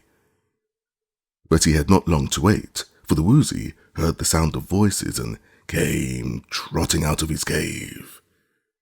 As this is the only Woozy that has ever lived, either in the land of Oz or out of it, I must describe it to you. The creature was all squares and flat surfaces and edges. Its head was an exact square, like one of the building blocks a child plays with. Therefore, it had no ears, but heard sounds through two openings in the upper corners. Its nose, being in the centre of a square surface, was flat, while the mouth was formed by the opening of the lower edge of the block. The body of the Woozy was much larger than its head, but was likewise block-shaped, being twice as long as it was wide and high. The tail was square and stubby, and perfectly straight, and the 4 legs were made in the same way, each being 4-sided. The animal was covered with a thick, smooth skin, and had no hair at all, except at the extreme end of its tail, where there grew exactly 3 stiff, stubby hairs. The beast was dark blue in colour, and his face was not fierce nor ferocious in expression, but rather good-humoured and droll. Seeing the strangers, the Woozy folded his hind legs, as if they had been hinged, and sat down to look his visitors over. Well, well, he exclaimed, what a queer lot you are. At first I thought some of those miserable Munchkin farmers had come to annoy me, but I am relieved to find you in their stead. It is plain to me that you are a remarkable group, as remarkable in your way as I am in mine, and so you are welcome to my domain. Nice place, isn't it? But lonesome, dreadfully lonesome. Why did they shut you up here? Asked Scraps, who was regarding the queer, square creature with much curiosity. Because I eat up all the honeybees, which the Munchkin farmers who live round here keep to make them honey. Are you fond of eating honeybees? Inquired the boy. Very. They are really delicious. But the farmers did not like to lose their bees, and so they tried to destroy me. Of course they couldn't do that. Why not? My skin is so thick and tough that nothing can get through it to hurt me. So, finding they could not destroy me, they drove me into this forest and built a fence around me. Unkind, wasn't it? But what do you eat now? Asked Ojo. Nothing at all. I've tried the leaves from the trees and the mosses and creeping vines, but they don't seem to suit my taste. So, there being no honeybees here, I've eaten nothing for years. You must be awfully hungry, said the boy. I've got some bread and cheese in my basket. Would you like that kind of food? Give me a nibble and I'll try it. Then I can tell you better whether it is grateful to my appetite, returned the Woozy. So the boy opened his basket and broke a piece off the loaf of bread. He tossed it toward the Woozy, who cleverly caught it in his mouth and ate it in a twinkling. It's rather good, declared the animal.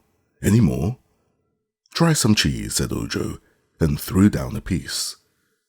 The Woozy ate that too, and smacked its long, thin lips. That's mighty good, it exclaimed. Any more? Plenty, replied Ojo. So he sat down on a stump and fed the Woozy bread and cheese for a long time, for no matter how much the boy broke off, the loaf and the slice remained just as big. That'll do, said the Woozy at last. I'm quite full. I hope the strange food won't give me indigestion. I hope not, said Ojo. It's what I eat. Well, I must say I'm much obliged, and I'm glad you came, announced the beast. Is there anything I can do in return for your kindness? Yes, said Ojo earnestly. You have it in your power to do me a great favor, if you will. What is it? Asked the Woozy. Name the favor and I will grant it. I want 3 hairs from the tip of your tail, said Ojo with some hesitation. 3 hairs?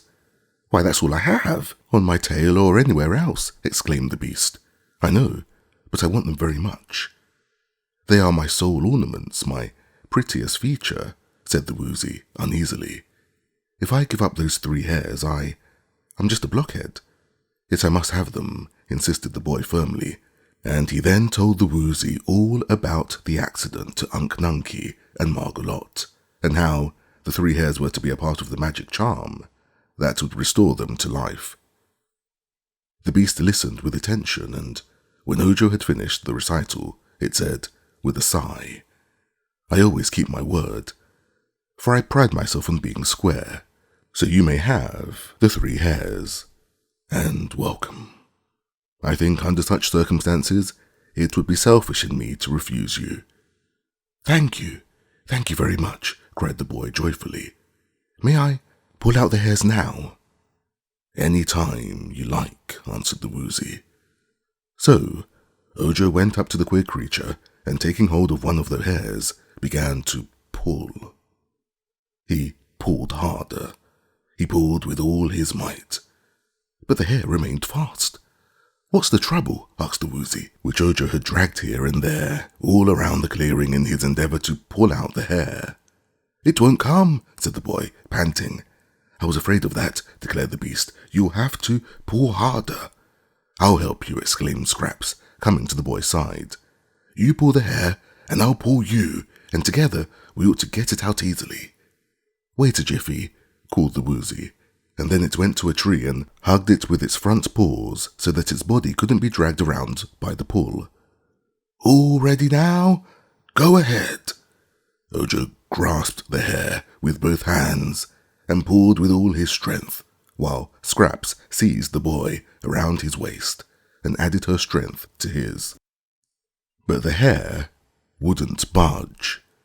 Instead, it slipped out of Ojo's hands, and he and Scraps both rolled upon the ground in a heap, and never stopped until they bumped against the rocky cave. Give it up, advised the glass cat, as the boy arose and assisted the Patchwork Girl to her feet. 12 strong men couldn't pull out those hairs. I believe they're clinched on the underside of the Woozy's thick skin. Then what shall I do? Asked the boy despairingly. If on our return I fail to take these 3 hairs to the crooked magician, the other things I have come to seek will be of no use at all, and we cannot restore Unc Nunkie and Margolot to life. They're goners, I guess, said the Patchwork Girl. Never mind, added the cat. I can't see that old Unc and Margolot are worth all this trouble anyhow. But Ojo did not feel that way. He was so disheartened that he sat down upon a stump and began to cry. The Woozy looked at the boy thoughtfully. Why don't you take me with you? Asked the beast. Then, When at last you get to the magician's house, he can surely find some way to pull out those 3 hairs." Ojo was overjoyed at this suggestion. "That's it," he cried, wiping away the tears and springing to his feet with a smile. "If I take the 3 hairs to the magician, it won't matter if they are stealing your body. It can't matter in the least," agreed the Woozy. "Come on then," said the boy, picking up his basket. "Let us start at once. I have several other things to find, you know." But the glass cat gave a little laugh and inquired in her scornful way, "How do you intend to get the beast out of this forest?" That puzzled them all for a time. "Let us go to the fence and then we may find a way," suggested Scraps. So they walked through the forest to the fence, reaching it at a point exactly opposite that where they had entered the enclosure. "How did you get in?" asked the Woozy. "We climbed over," answered Ojo. "I can't do that," said the beast. "I'm a very swift runner, for I can overtake a honeybee as it flies, and I can jump very high, which is the reason they made such a tall fence to keep me in. But I can't climb at all, and I'm too big to squeeze between the bars of the fence." Ojo tried to think what to do. "Can you dig?" he asked. "No," answered the Woozy, "for I have no claws. My feet are quite flat on the bottom of them, nor can I gnaw away the boards, as I have no teeth." "You're not such a terrible creature after all," remarked Scraps. "You haven't heard me growl, or you wouldn't say that," declared the Woozy. "When I growl, the sound echoes like thunder all through the valleys and woodlands, and children tremble with fear, and women cover their heads with their aprons, and big men run and hide. I suppose there is nothing in the world so terrible to listen to as the growl of a Woozy." "Please don't growl then," begged Ojo earnestly. "There is no danger of my growling, for I am not angry. Only when I'm angry do I utter my fearful, ear-splitting, soul-shuddering growl. Also when I'm angry my eyes flash fire, whether I growl or not." "Real fire?" asked Ojo. "Of course, real fire. Do you suppose they'd flash imitation fire?" inquired the Woozy in an injured tone.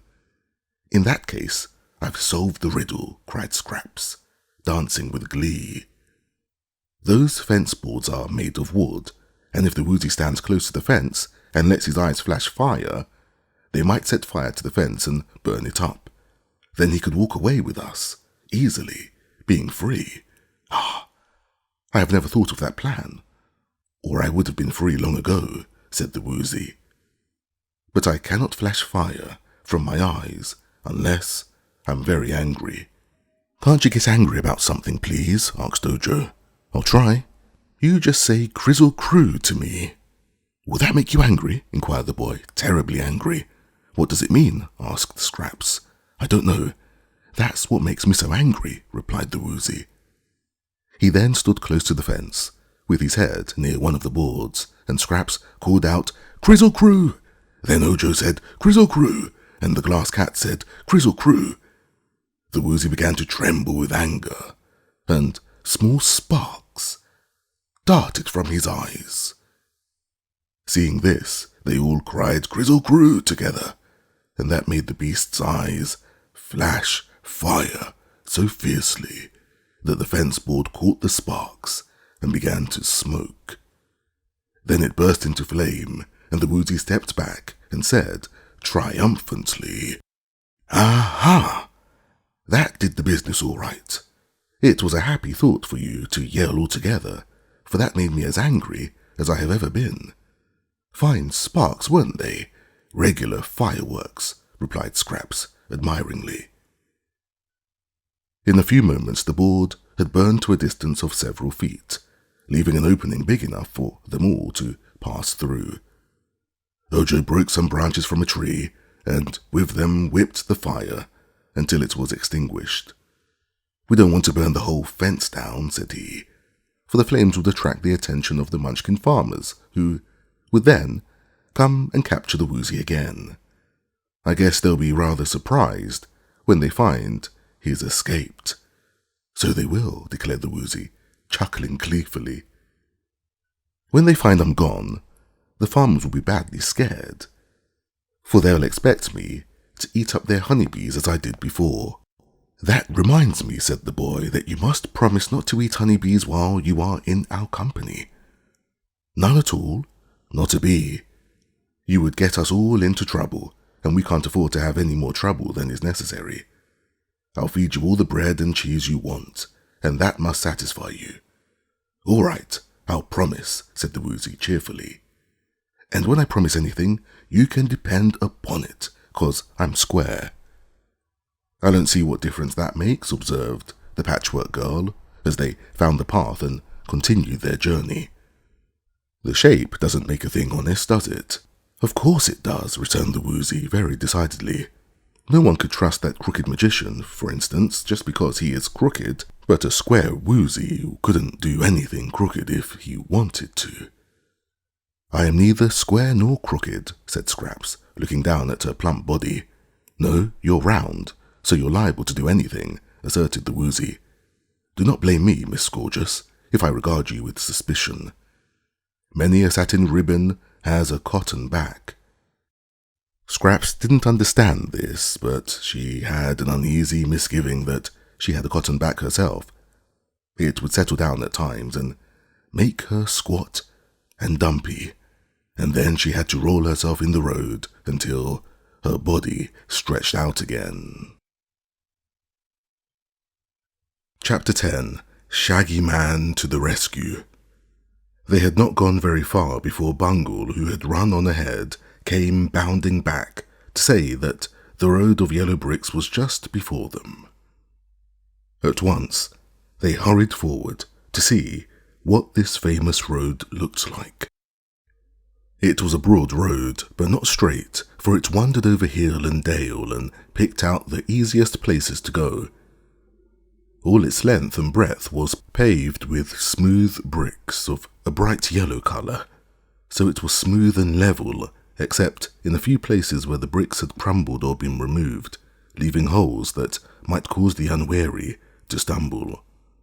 "I wonder," said Ojo, looking up and down the road, "which way to go." "Where are you bound for?" asked the Woozy. "The Emerald City," he replied. "Then go west," said the Woozy. "I know this road pretty well, for I've chased many a honeybee over it."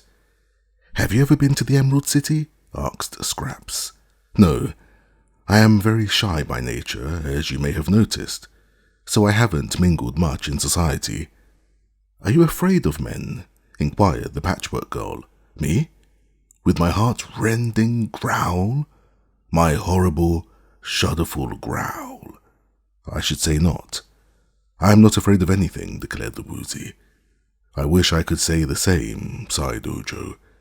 "I don't think we need be afraid when we get to the Emerald City, for Unc Nunkie has told me that Ozma, our girl ruler, is very lovely and kind and tries to help everyone who is in trouble. But they say there are many dangers lurking on the road to the great fairy city, and so we must be very careful. I hope nothing will break me," said the Glass Cat in a nervous voice. "I'm a little brittle, you know, and can't stand many hard knocks. If anything should fade the colours of my lovely patches, it would break my heart," said the Patchwork Girl. "I'm not sure you have a heart," Ojo reminded her. "Then it would break my cotton," persisted Scraps. "Do you think they are all fast colours, Ojo?" she asked anxiously. "They seem fast enough when you run," he replied, and then, looking ahead of them, he exclaimed, "Oh, what lovely trees!" They were certainly pretty to look upon, and the travellers hurried forward to observe them more closely. "Why, they are not trees at all," said Scraps. "They are just monstrous plants." That is what they really were, masses of great broad leaves which rose from the ground far into the air until they towered twice as high as the top of the Patchwork Girl's head, who was a little taller than Ojo. The plants formed rows on both sides of the road, and from each plant rose a dozen or more of the big broad leaves, which swayed continually from side to side, although no wind was blowing. But the most curious thing about the swaying leaves was their colour. They seemed to have a general groundwork of blue, But here and there, other colours glinted at times through the blue, gorgeous yellows turning to pink, purple, orange, and scarlet, mingled with more sober browns and greys, each appearing as a blotch or stripe anywhere on the leaf and then disappearing, to be replaced by some other colour of a different shape. The changeful colouring of the great leaves was very beautiful, but it was bewildering as well, and the novelty of the scene drew our travellers close to the line of plants, where they stood watching them with rapt interest. Suddenly, a leaf bent lower than usual and touched the Patchwork Girl. Swiftly it enveloped her in its embrace, covering her completely in its thick folds, and then it swayed back upon its stem. "Why, she's gone," gasped Ojo in amazement, and listening carefully, he thought he could hear the muffled screams of Scraps coming from the centre of the folded leaf. But before he could think what he ought to do to save her, another leaf bent down and captured the glass cat, rolling around the little creature until she was completely hidden, and then straightening up again upon its stem. "Look out!" cried the Woozy. "Run! Run fast, or you are lost!" Ojo turned and saw the Woozy running swiftly up the road. But the last leaf of the row of plants seized the beast even as he ran, and instantly he disappeared from sight. The boy had no chance to escape. Half a dozen of the great leaves were bending toward him from different directions, and as he stood, hesitating, one of them clutched him in his embrace. In a flash he was in the dark. Then he felt himself gently lifted until he was swaying in the air, with the folds of the leaf hugging him on all sides. At first he struggled hard to escape, crying out in anger, "Let me go! Let me go!" But neither struggles nor protests had any effect whatever. The leaf held him firmly, and he was a prisoner. Then Ojo quieted himself and tried to think. Despair fell upon him when he remembered that all his little party had been captured, even as he was, and there was none to save them. "I might have expected it," he sobbed miserably. "I'm Ojo the Unlucky, and something dreadful was sure to happen to me." He pushed against the leaf that held him and found it to be soft, but thick and firm. It was like a great bandage all around him, and he found it difficult to move his body or limbs in order to change their position. The minutes passed and became hours. Ojo wondered how long one could live in such a condition, and if the leaf would gradually sap his strength and even his life in order to feed itself. The little Munchkin boy had never heard of any person dying in the land of Oz, but he knew one could suffer a great deal of pain. His greatest fear at this time was that he would always remain imprisoned in the beautiful leaf and never see the light of day again. No sound came to him through the leaf. All around was intense silence. Ojo wondered if Scraps had stopped screaming, or if the folds of the leaf prevented his hearing her. By and by he thought he heard a whistle, as of someone whistling a tune. Yes, it really must be someone whistling, he decided, for he could follow the strains of a pretty Munchkin melody that Unc Nunkie used to sing to him.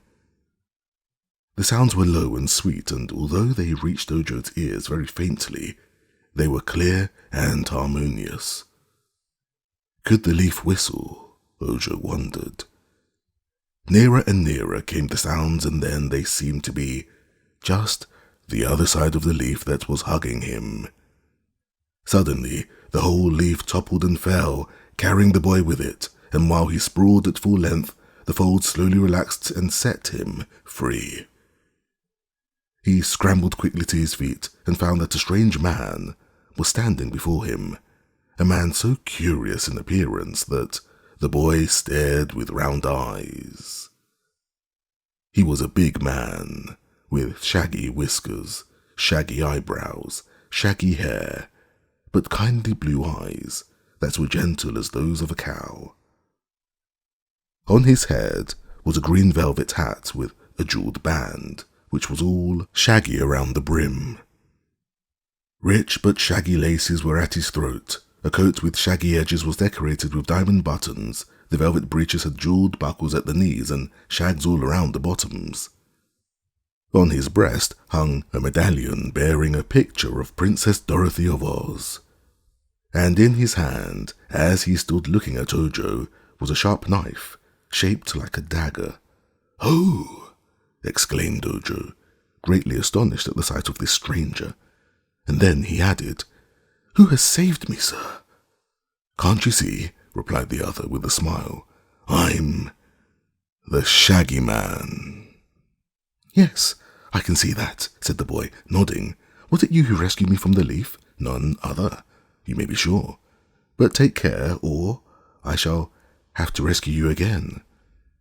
Ojo gave a jump, for he saw several broad leaves leaning toward him, but the Shaggy Man began to whistle again, and at the sound the leaves all straightened up on their stems and kept still.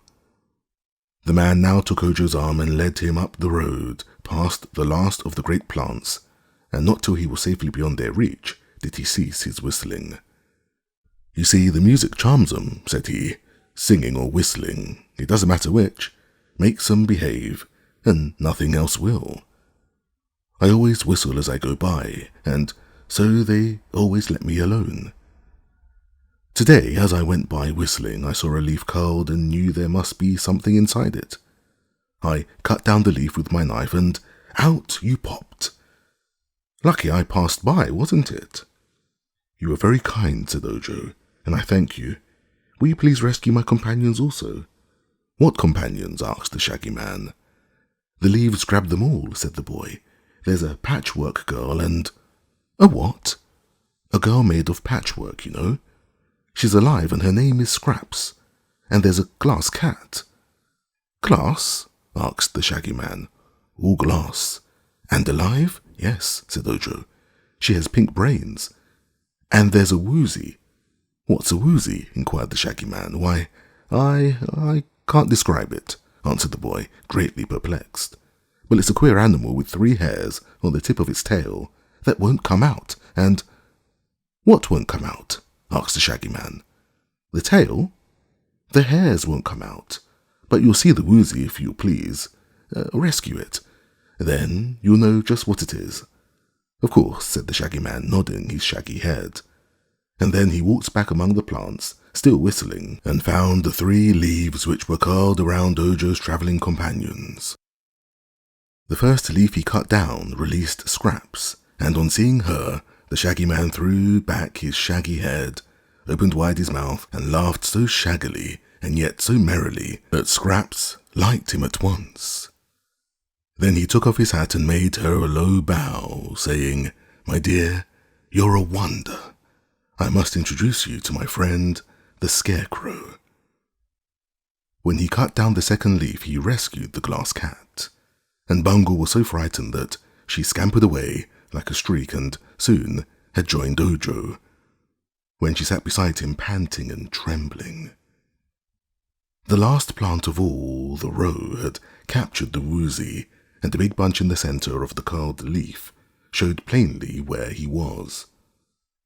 With his sharp knife, the Shaggy Man sliced off the stem of the leaf, and as it fell and unfolded out, trotted the Woozy, and escaped beyond the reach of any more of the dangerous plants. Chapter 11. A Good Friend. Soon the entire party was gathered on the road of yellow bricks, quite beyond the reach of the beautiful but treacherous plants. The Shaggy Man, staring first at one and then the other, seemed greatly pleased and interested. "I've seen queer things since I came to the land of Oz," said he, "but never anything queerer than this band of adventurers. Let us sit down a while and have a talk and get acquainted." "Haven't you always lived in the land of Oz?" asked the Munchkin boy. "No, I used to live in the big, outside world. But I came here once with Dorothy, and Ozma let me stay." "How do you like Oz?" asked Scraps. Isn't the country and the climate grand? It's the finest country in all the world, even if it is a fairyland, and I'm happy every minute I live in it, said the Shaggy Man. But tell me something about yourselves.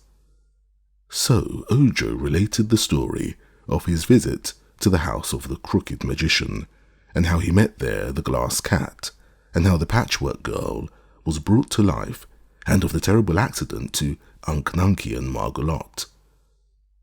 Then he told how he had set out to find the 5 different things which the magician needed to make a charm that would restore the marble figures to life, one requirement being 3 hairs from the Woozy's tail. We found the Woozy, explained the boy, and he agreed to give us the 3 hairs, but we couldn't pull them out, so we had to bring the Woozy along with us. I see, returned the Shaggy Man, who had listened with interest to the story. But perhaps I, who am big and strong, can pull those 3 hairs from the Woozy's tail. Try it if you like, said the Woozy. So the Shaggy Man tried it. But pull as hard as he could, he failed to get the hairs out of the Woozy's tail. So he sat down again and wiped his shaggy face with a shaggy silk handkerchief and said, "It doesn't matter. You can keep the Woozy until you get the rest of the things you need. You can take the beast and his 3 hairs to the Crooked Magician and let him find a way to extract them. What are the other things you are to find?" "One," said Ojo, "is a 6-leaved clover." "You ought to find that in the fields around the Emerald City," said the Shaggy Man. "There is a law against picking 6-leaved clovers, but I think I can get Ozma to let you have one." "Thank you," replied Ojo. "The next thing is the left wing of a yellow butterfly." "For that you must go to the Winky Country," the Shaggy Man declared. "I have never noticed any butterflies there, but it is the yellow country of Oz, and it's ruled by a good friend of mine, the Tin Man." "Oh, I've heard of him," exclaimed Ojo. "He must be a wonderful man." "So he is, and his heart is wonderfully kind. I'm sure the Tin Woodman will do all in his power to help you to save your Unc Nunkie and poor Margolot." "The next thing I must find," said the Munchkin boy, "is a gill of water from a dark well." "Indeed, well, that is more difficult," said the Shaggy Man, scratching his left ear in a puzzled way. "I've never heard of a dark well. Have you?" "No," said Ojo. "Do you know where one may be found?" inquired the Shaggy Man. "I can't imagine," said Ojo. "Then we must ask the Scarecrow." "The Scarecrow? But surely, sir, a Scarecrow can't know anything." "Most Scarecrows don't, I admit," answered the Shaggy Man, "but this Scarecrow, of whom I speak, is very intelligent. He claims to possess the best brains in all Oz." "Better than mine?" asked Scraps. "Better than mine?" echoed the Glass Cat. "Mine are pink, and you can see 'em work." "Well, you can't see the Scarecrow's brains work, but they do a lot of clever thinking," asserted the Shaggy Man. "If anyone knows where a dark well is, it's my friend the Scarecrow." "Where does he live?" inquired Ojo. "He has a splendid castle in the Winky Country, near to the palace of his friend the Tin Woodman, and he's often to be found in the Emerald City, where he visits Dorothy at the Royal Palace." "Then we will ask him about the dark well," said Ojo. "But what else does this Crooked Magician want?" asked the Shaggy Man. "A drop of oil from a live man's body." "Oh, but there isn't such a thing." "That's what I thought," replied Ojo, "but the Crooked Magician said it wouldn't be called for by the recipe if it couldn't be found, and therefore I must search until I find it." "I wish you good luck," said the Shaggy Man, shaking his head doubtfully, "but I imagine you'll have a hard job getting a drop of oil from a live man's body. There's blood in the body, but no oil." "There's cotton in mine," said Scraps, dancing a little jig. "I don't doubt it," returned the Shaggy Man admiringly. "You're a regular comforter and as sweet as patchwork can be. All you lack is dignity." "I hate dignity," cried Scraps, kicking a pebble high in the air and then trying to catch it as it fell. "Half the fools and all the wise folks are dignified, and I'm neither one or the other," She's just crazy, explained the glass cat. The Shaggy Man laughed. She's delightful in her way, he said. I'm sure Dorothy will be pleased with her, and the Scarecrow will dote on her. Did you say you were travelling toward the Emerald City? Yes, replied Ojo. I thought that the best place to go at first because the six-leaved clover may be found there. I'll go with you, said the Shaggy Man, and show you the way. Thank you, exclaimed Ojo. I hope it won't put you out any. No, said the other. I wasn't going anywhere in particular. I've been a rover all my life, and although Ozma has given me a suite of beautiful rooms in her palace, I still get the wandering fever once in a while and start out to roam the country over. I've been away from the Emerald City several weeks this time, and now that I've met you and your friends, I'm sure it will interest me to accompany you to the great city of Oz and introduce you to my friends. That will be very nice, said the boy gratefully. I hope your friends are not dignified, observed Scraps. Some are, and some are not, he answered. But I never criticize my friends. If they are really true friends, they may be anything they like, for all of me. There's some sense in that, said Scraps, nodding her queer head in approval. Come on, and let's get to the Emerald City as soon as possible. With this, she ran up the path, skipping and dancing, and then turned to await them. It is quite a distance from here to the Emerald City, remarked the Shaggy Man, so we shall not get there today. No. If you can't take it easy, take it as easy as you can. After walking some distance over the road of yellow bricks, Ojo said he was hungry and would stop to eat some bread and cheese. He offered a portion of the food to the Shaggy Man, who thanked him but refused it. When I start out on my travels, said he, I carry along enough square meals to last me several weeks. Think I'll indulge in one now, as long as we're stopping anyway. Saying this, he took a bottle from his pocket and shook from it a tablet about the size of one of Ojo's fingernails. That, announced the Shaggy Man, is a square meal, in condensed form. Invention of the great Professor Wogglebug of the Royal College of Athletics. It contains soup, fish, roast meat, salad, apple dumplings, ice cream, and chocolate drops, all boiled down to this small size so it can be conveniently carried and swallowed when you are hungry and need a square meal. I'm square, said the Woozy. Give me one, please. So the Shaggy Man gave the Woozy a tablet from his bottle, and the beast ate it in a twinkling. You have now had a 6-course dinner, declared the Shaggy Man. Oh, said the Woozy, ungratefully. I want to taste something. There's no fun in that sort of eating. One should only eat to sustain life, replied the Shaggy Man, and that tablet is equal to a peck of other food. I don't care for it. I want something I can chew and taste, grumbled the Woozy. You are quite wrong, my poor beast, said the Shaggy Man, in a tone of pity. Think how tired your jaws would get chewing a square meal like this, if it were not condensed to the size of a small tablet which you can swallow in a jiffy. Chewing isn't tiresome, it's fun, maintained the Woozy. I always chew the honeybees when I catch them. Give me some bread and cheese, Ojo. No, you've already eaten a big dinner, protested the Shaggy Man. Maybe, answered the Woozy, but I'll guess I'll fool myself by munching some bread and cheese. I may not be hungry, having eaten all those things you gave me, but I consider this eating business a matter of taste, and I like to realize what's going into me. Ojo gave the beast what he wanted, but the Shaggy Man shook his shaggy head reproachfully and said there was no animal so obstinate or hard to convince as a Woozy. At this moment, a patter of footsteps was heard, and looking up, they saw the live phonograph standing before them.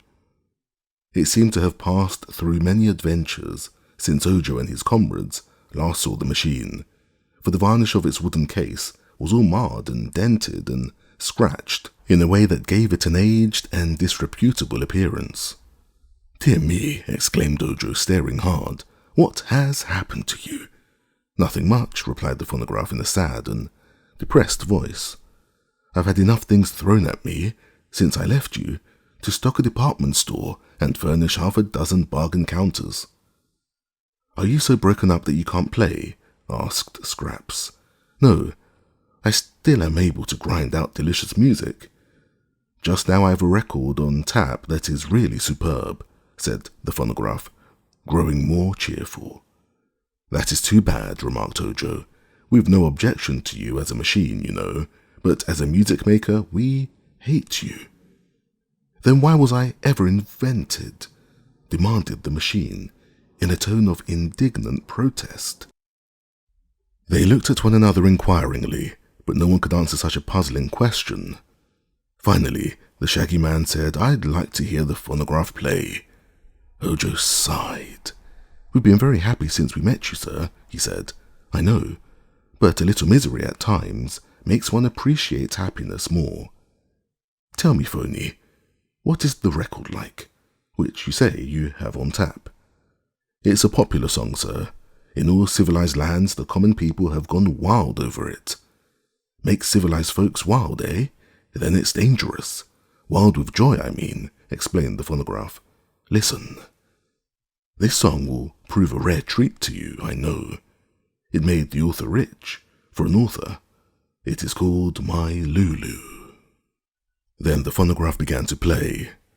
A strain of odd, jerky sounds was followed by these words, sung by a man through his nose with great vigor of expression.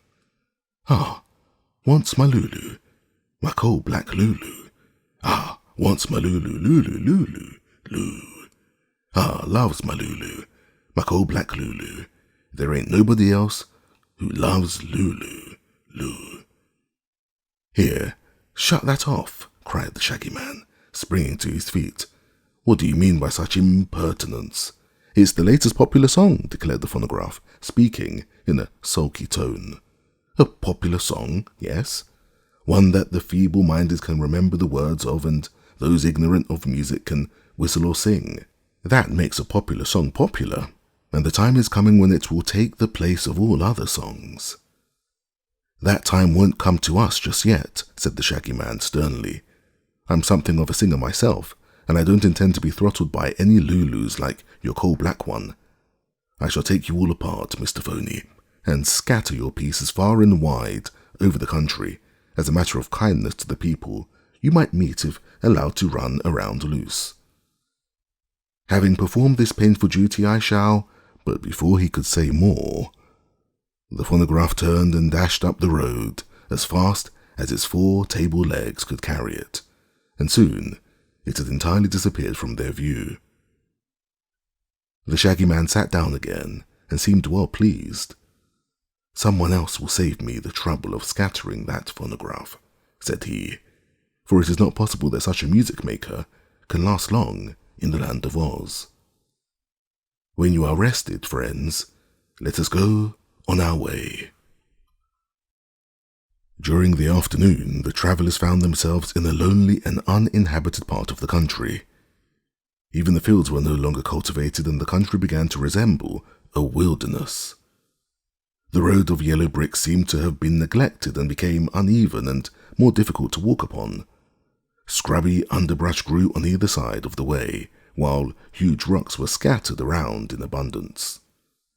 But this did not deter Ojo and his friends from trudging on, and they beguiled the journey with jokes and cheerful conversation.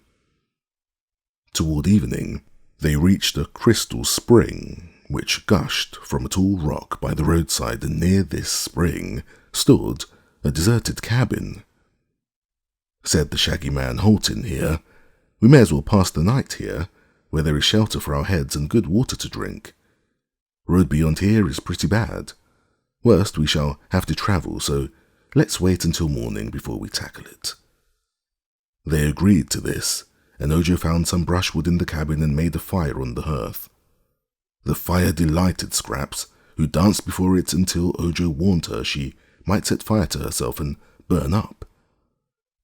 After that, the Patchwork Girl kept at a respectful distance from the darting flames, but the Woozy lay down before the fire like a big dog and seemed to enjoy its warmth.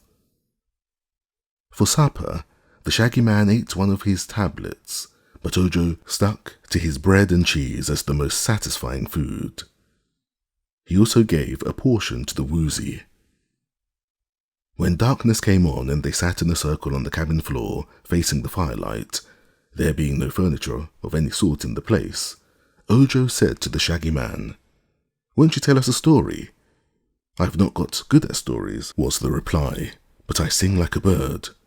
"Raven or crow?" asked the glass cat. "Like a songbird." "I'll prove it. I'll sing a song I composed myself." "Don't tell anyone I'm a poet. They might want me to write a book." "Don't tell them I can sing, or they'd want me to make records for that awful phonograph." "Haven't time to be a public benefactor, so I'll just sing you this little song for your own amusement." They were glad enough to be entertained and listened with interest while the Shaggy Man chanted the following verses to a tune that was not unpleasant. "I'll sing a song of Ozland, where wondrous creatures dwell, and fruits and flowers and shady bowers abound in every dell, where magic is a science and where no one shows surprise if some amazing thing takes place before his very eyes. Our ruler's a bewitching girl whom fairies love to please.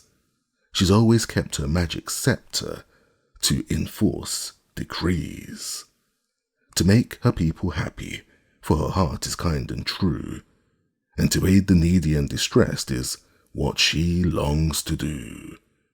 And then there's Princess Dorothy, as sweet as any rose, alas, from Kansas, where they don't grow fairies, I suppose.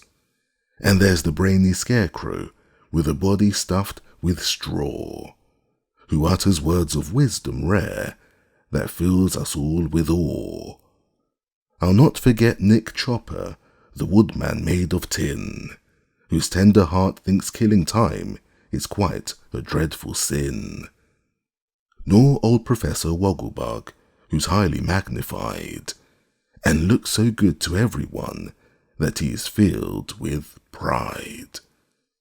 Jack Pumpkinhead's a dear old chum, who might be called a chump, but one renowned by riding round upon a magic gump.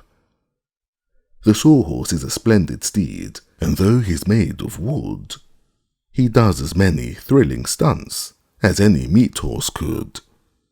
And now I'll introduce a beast that everyone adores. The Cowardly Lion shakes with fear almost every time he roars, and yet he does the bravest things that any lion might, because he knows that cowardice is not considered right.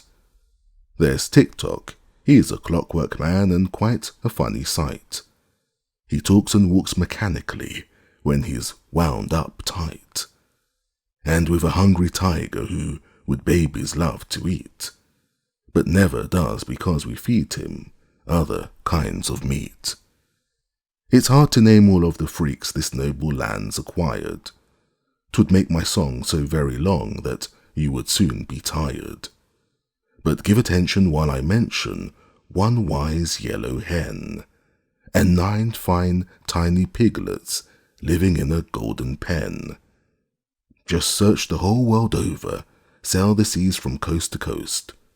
No other nation in creation queerer folk can boast. And now our rare museum will include a cat of glass, a Woozy, and last but not least, a crazy patchwork lass. Ojo was so pleased with this song that he applauded the singer by clapping his hands, and Scraps followed suit by clapping her padded fingers together, although they made no noise. The cat pounded on the floor with her glass paws, gently, so as not to break them, and the Woozy, which had been asleep, woke up to ask what the row was about. "I seldom sing in public, for I fear they might want me to start an opera company," remarked the Shaggy Man, who was pleased to know his effort was appreciated. "Voice just now is a little out of training, rusty perhaps." "Tell me," said the Patchwork Girl earnestly, "do all those queer people you mentioned really live in the land of Oz?" "Every one of them. I even forgot one thing, Dorothy's pink kitten." "For goodness sake," exclaimed Bungle, sitting up and looking interested. A pink kitten? How absurd. Is it glass? No, just ordinary kitten. Then it can't amount to much. I have pink brains and you can see 'em work. Dorothy's kitten is all pink, brains and all, except blue eyes. Named Eureka, great favourite at the royal palace, said the Shaggy Man, yawning. The glass cat seemed annoyed. Do you think a pink kitten, common meat, is as pretty as I am? She asked. Can't say. Tastes differ, you know, replied the Shaggy Man, yawning again. But here's a pointer that may be of service to you. Make friends with Eureka, and you'll be solid at the palace. I'm solid now, solid glass. You don't understand, rejoined the Shaggy Man sleepily. Anyhow, make friends with the pink kitten and you'll be all right. If the pink kitten despises you, look out for breakers. Would anyone at the royal palace break a glass? A glass cat? Might, you never can tell. Advise you to purse oft and look humble if you can. And now, I'm going to bed. Bungle considered the Shaggy Man's advice so carefully that her pink brains were busy long after the others of the party were fast asleep. Chapter 12. The Giant Porcupine. Next morning they started out bright and early to follow the road of yellow bricks toward the Emerald City. The little Munchkin boy was beginning to feel tired from the long walk, and he had a great many things to think of and consider besides the events of the journey. At the wonderful Emerald City, which he would presently reach, were so many strange and curious people that he was half afraid of meeting them, and wondered if they would prove friendly and kind. Above all else, he could not drive from his mind the important errand on which he had come, and he was determined to devote every energy to finding the things that were necessary to prepare the magic recipe. He believed that until dear Unc Nunkie was restored to life, he could feel no joy in anything, and often he wished that Unc could be with him to see all the astonishing things Ojo was seeing. But alas, Unc Nunkie was now a marble statue in the house of the Crooked Magician, and Ojo must not falter in his efforts to save him. The country through which they were passing was still rocky and deserted, with here and there a bush or a tree to break the dreary landscape. Ojo noticed one tree especially because it had such long silky leaves and was so beautiful in shape. As he approached it, he studied the tree earnestly, wondering if any fruit grew on it or if it bore pretty flowers. Suddenly, he became aware that he had been looking at the tree a long time, at least for 5 minutes, and it had remained in the same position, although the boy had continued to walk steadily on. So he stopped short, and when he stopped, the tree and all the landscape, as well as his companions, moved on before him and left him far behind. Ojo uttered such a cry of astonishment that it aroused the Shaggy Man, who also halted. The others stopped too, and walked back to the boy. "What's wrong?" asked the Shaggy Man. "Why, we're not moving forward a bit, no matter how fast we walk," declared Ojo. "Now that we have stopped, we are moving backward. Can't you see? Just notice that rock." Scraps looked down at her feet and said, "The yellow bricks are not moving, but the whole road is," answered Ojo. "True, quite true," agreed the Shaggy Man. "I know all about the tricks of this road, but I've been thinking of something else and didn't realize where we were." "It will carry us back to where we started from," predicted Ojo, beginning to be nervous. "No," replied the Shaggy Man, "it won't do that, for I know a trick to beat this tricky road. I've travelled this way before, you know. Turn around, all of you, and walk backward." "What good would that do?" asked the cat. "You'll find out if you obey me," said the Shaggy Man. So they all turned their backs to the direction in which they wished to go, and began walking backward. In an instant, Ojo noticed that they were gaining ground, and as they proceeded in this curious way, they soon passed the tree which had first attracted his attention to their difficulty. "How long must we keep this up, Shags?" asked Scraps, who was constantly tripping and tumbling down, only to get up again with a laugh at her mishap. "Just a little way farther," replied the Shaggy Man. A few minutes later he called to them to turn about quickly and step forward, and as they obeyed the order, they found themselves treading solid ground. "That task is well over," observed the Shaggy Man. "It's a little tiresome to walk backward, but that is the only way to pass this part of the road, which has a trick of sliding back and carrying with it anyone who is walking upon it." With new courage and energy, they now trudged forward, and, after a time, came to a place where the road cut through a low hill, leaving high banks on either side of it. They were travelling along this cut, talking together, when the Shaggy Man seized Scraps with one arm and Ojo with the other, and shouted, "Stop!" "What's wrong now?" asked the Patchwork Girl. "See there," answered the Shaggy Man, pointing with his finger. Directly in the centre of the road lay a motionless object that bristled all over with sharp quills which resembled arrows. The body was as big as a 10-bushel basket, but the projecting quills made it appear to be 4 times bigger. "Well, what of it?" asked Scraps. "That is Chiss, who causes a lot of trouble along this road," was the reply. "Chiss? What is Chiss?" "I think it is merely an overgrown porcupine, but here in Oz they consider Chiss an evil spirit. He is different from a regular porcupine because he can throw his quills in any direction, which an American porcupine can't do. That's what makes old Chiss so dangerous. If we get too near, he'll fire those quills at us and hurt us badly." "Then we'll be foolish to get too near," said Scraps. "I'm not afraid," declared the Woozy. "The Chiss is cowardly, I'm sure, and if it ever heard my awful, terrible, frightful growl, it would be scared stiff." "Oh, can you growl?" asked the Shaggy Man. "That is the only ferocious thing about me," asserted the Woozy with evident pride. "If I growled at one creature you can call Chiss, it would immediately think the world had cracked in two and bumped against the sun and moon, and that would cause the monster to run as far and as fast as its legs could carry it." "In that case," said the Shaggy Man, "you are now able to do us all a great favour. Please growl." "But you forget," returned the Woozy, "my tremendous growl would also frighten you, and if you happen to have heart disease, you might expire."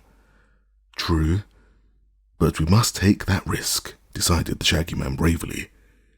"Being warned of what is to occur, we must try to bear the terrific noise of your growl, but Chiss won't expect it, and it will scare him away."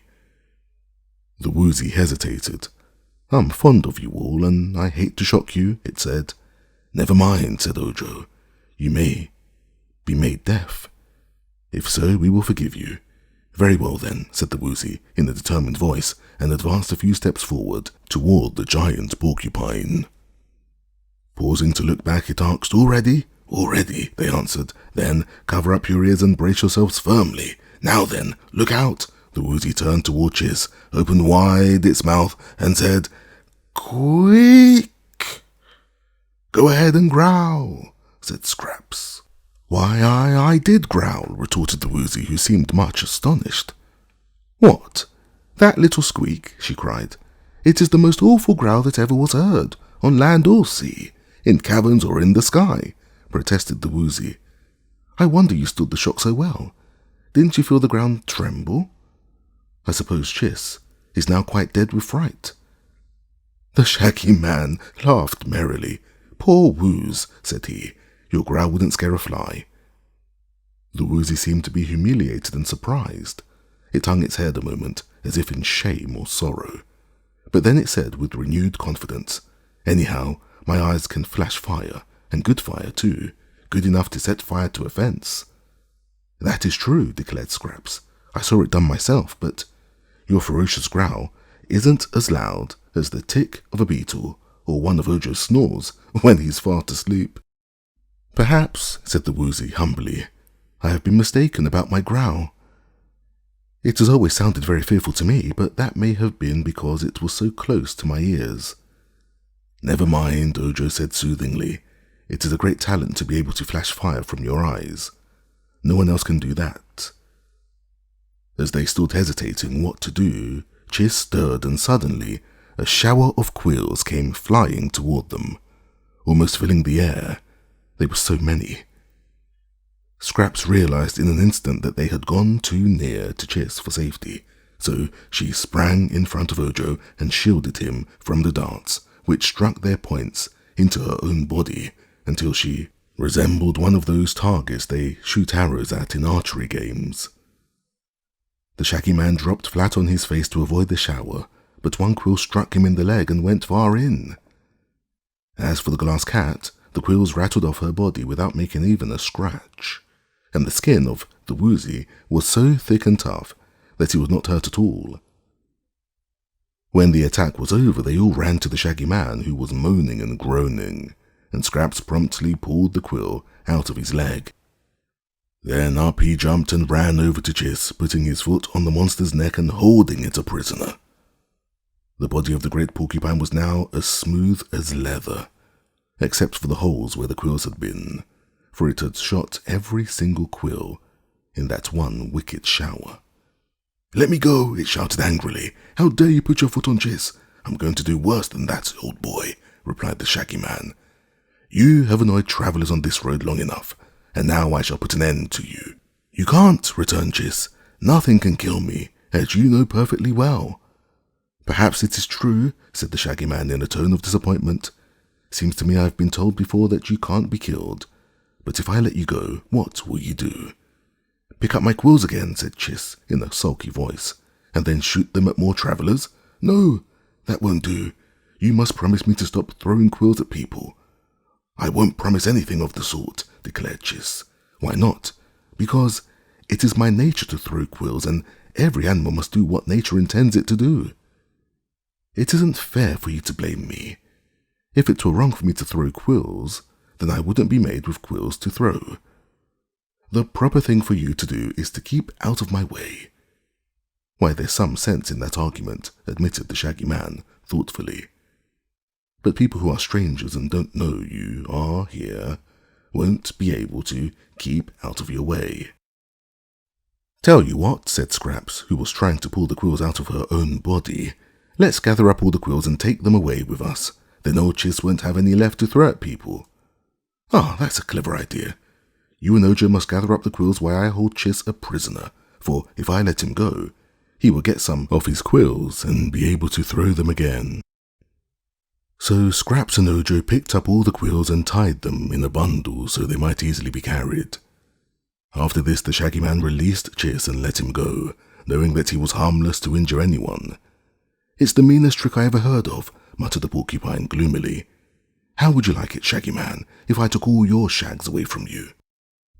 "If I threw my shags and hurt people, you would be welcome to capture them," was the reply. Then they walked on and left Chiss standing in the road, sullen and disconsolate. The Shaggy Man limped as he walked, for his wound still hurt him, and Scraps was much annoyed because the quills had left a number of small holes in her patches. When they came to a flat stone by the roadside, the Shaggy Man sat down to rest, and then Ojo opened his basket and took out the bundle of charms the crooked magician had given him. "I am Ojo the Unlucky," he said, "or we would never have met that dreadful porcupine. But I will see if I can find anything among these charms which will cure your leg." Soon he discovered that one of the charms was labelled for flesh wounds, and this the boy separated from the others. It was only a bit of dried root, taken from some unknown shrub, but the boy rubbed it upon the wound made by the quill, and in a few moments the place was healed entirely, and the Shaggy Man's leg was as good as ever. "Rub it on the holes in my patches," suggested Scraps, and Ojo tried it, but without any effect. "The charm you need is a needle and thread," said the Shaggy Man, "but do not worry, my dear, those holes do not look badly at all. They'll let in the air, and I don't want people to think I'm airy, or that I've been stuck up," said the Patchwork Girl. "You were certainly stuck up until we pulled out those quills," observed Ojo with a laugh. So now they went on again, and coming presently to a pond of muddy water, they tied a heavy stone to the bundle of quills and sunk it to the bottom of the pond to avoid carrying it farther. Chapter 13. Scraps and the Scarecrow. From here on, the country improved and the desert places began to give way to fertile spots. Still, no houses were yet to be seen near the road. There were some hills with valleys between them, and on reaching the top of one of these hills, the travellers found before them a high wall, running to the right and to the left as far as their eyes could reach. Immediately in front of them, where the wall crossed the roadway, stood a gate, having stout iron bars that extended from top to bottom. They found, on coming nearer, that this gate was locked with a great padlock, rusty through lack of use. "Well," said Scraps, "I guess we'll stop here." "It's a good guess," replied Ojo. "Our way is barred by this great wall and gate. It looks as if no one had passed through in many years." "Looks are deceiving," declared the Shaggy Man, laughing at their disappointed faces. "And this barrier is the most deceiving thing in all Oz." "It prevents our going any farther anyhow," said Scraps. "There is no one to mind the gate and let people through, and we've no key to the padlock."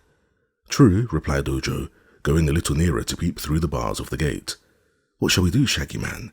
If we had wings we might fly over the wall, but we cannot climb it, and unless we get to the Emerald City, I won't be able to find the things to restore Unc Nunkie to life."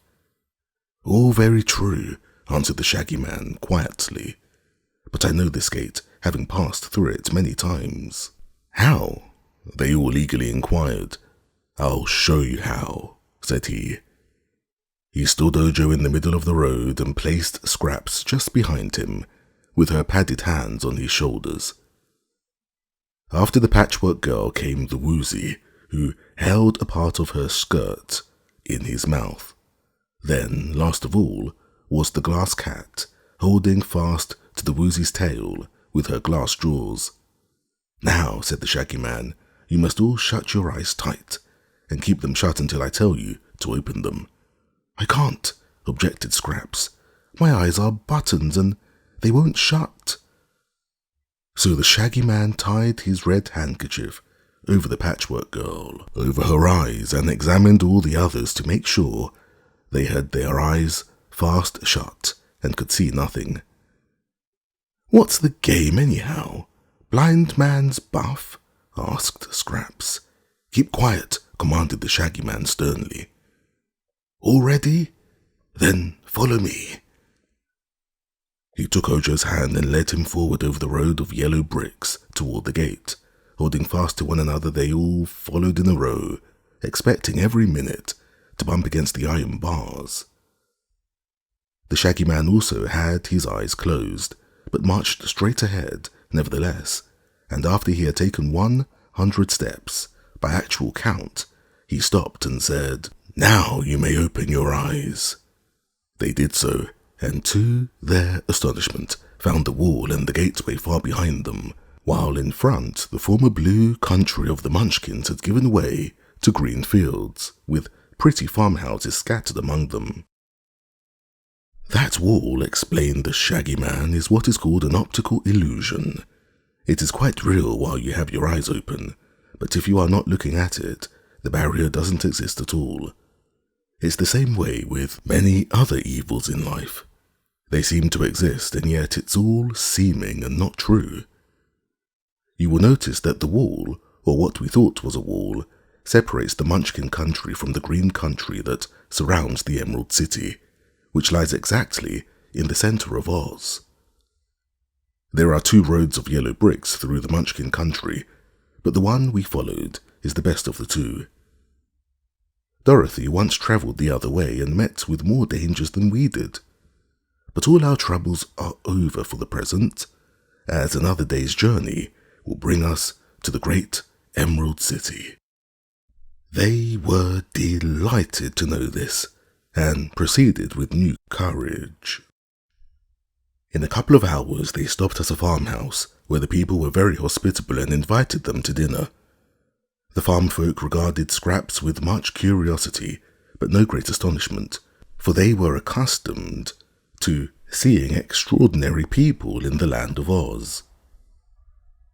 The woman of this house got her needle and thread and sewed up the holes made by the porcupine quills in the Patchwork Girl's body, after which Scraps was assured she looked as beautiful as ever. "You ought to have a hat to wear," remarked the woman, "for that would keep the sun from fading the colours of your face. I have some patches and scraps put away, and if you will wait 2 or 3 days, I'll make you a lovely hat that will match the rest of you." "Never mind the hat," said Scraps, shaking her yarn braids. "It's a kind offer, but we can't stop. I can't see that my colours have faded a particle as yet. Can you?" "Not much," replied the woman. "You are still very gorgeous in spite of your long journey." The children of the house wanted to keep the glass cat to play with, so Bungle was offered a good home if she would remain, but the cat was too much interested in Ojo's adventures and refused to stop. "Children are rough playmates," she remarked to the Shaggy Man, "and although this home is more pleasant than that of the Crooked Magician, I fear I would soon be smashed to pieces by the boys and girls." After they had rested themselves, they renewed their journey, finding the road now smooth and pleasant to walk upon, and the country growing more beautiful the nearer they drew to the Emerald City. By and by Ojo began to walk on the green grass, looking carefully around him. "What are you trying to find?" asked Scraps. "A 6-leaved clover," said he. "Don't do that," exclaimed the Shaggy Man earnestly. "It's against the law to pick a 6-leaved clover. You must wait until you get Ozma's consent." "She wouldn't know it," declared the boy. "Ozma knows many things," said the Shaggy Man. "In her room is a magic picture that shows any scene in the land of Oz where strangers or travelers happen to be. She may be watching the picture of us even now, and noticing everything that we do." "Does she always watch the magic picture?" asked Ojo. "Not always, for she has many other things to do, but as I said, she may be watching us this very minute." "I don't care," said Ojo, in an obstinate tone of voice. "Ozma's only a girl." The Shaggy Man looked at him in surprise. "You ought to care for Ozma," said he, "if you expect to save your uncle, for if you displease our powerful ruler, your journey will surely prove a failure, whereas if you make a friend of Ozma, she will gladly assist you. As for her being a girl, that is another reason why you should obey her laws, if you are a courteous and polite person. Everyone in Oz loves Ozma and hates her enemies, for she is as just as she is powerful." Ojo sulked a while, but finally returned to the road and kept away from the green clover. The boy was moody and bad-tempered for an hour or 2 afterward because he could really see no harm in picking a 6-leaved clover if he found one, and in spite of what the Shaggy Man had said, he considered Ozma's law to be unjust. They presently came to a beautiful grove of tall and stately trees, through which the road wound in sharp curves, first one way and then another. As they were walking through this grove, they heard someone in the distance singing, and the sounds grew nearer and nearer until they could distinguish the words, although the bend in the road still hid the singer. The song was something like this: "Here's to the hale old bale of straw that's cut from the waving grain, the sweetest sight man ever saw in forest, dell, or plain. It fills me with a crunkling joy, a straw stack to behold, for then I pad this lucky boy with strands of yellow gold." "Ah!" exclaimed the Shaggy Man, "here comes my friend the Scarecrow." "What, a live scarecrow?" asked Ojo. "Yes, the one I told you of. He is a splendid fellow and very intelligent. You'll like him, I'm sure." Just then, the famous Scarecrow of Oz came around the bend in the road, riding astride a wooden sawhorse, which was so small that its rider's legs nearly touched the ground. The Scarecrow wore the blue dress of the Munchkins, in which country he was made, and on his head was set a peaked hat with a flat brim trimmed with tinkling bells. A rope was tied around his waist to hold him in shape, for he was stuffed with straw in every part of him, except the top of his head, where at one time the Wizard of Oz had placed sawdust mixed with needles and pins to sharpen his wits.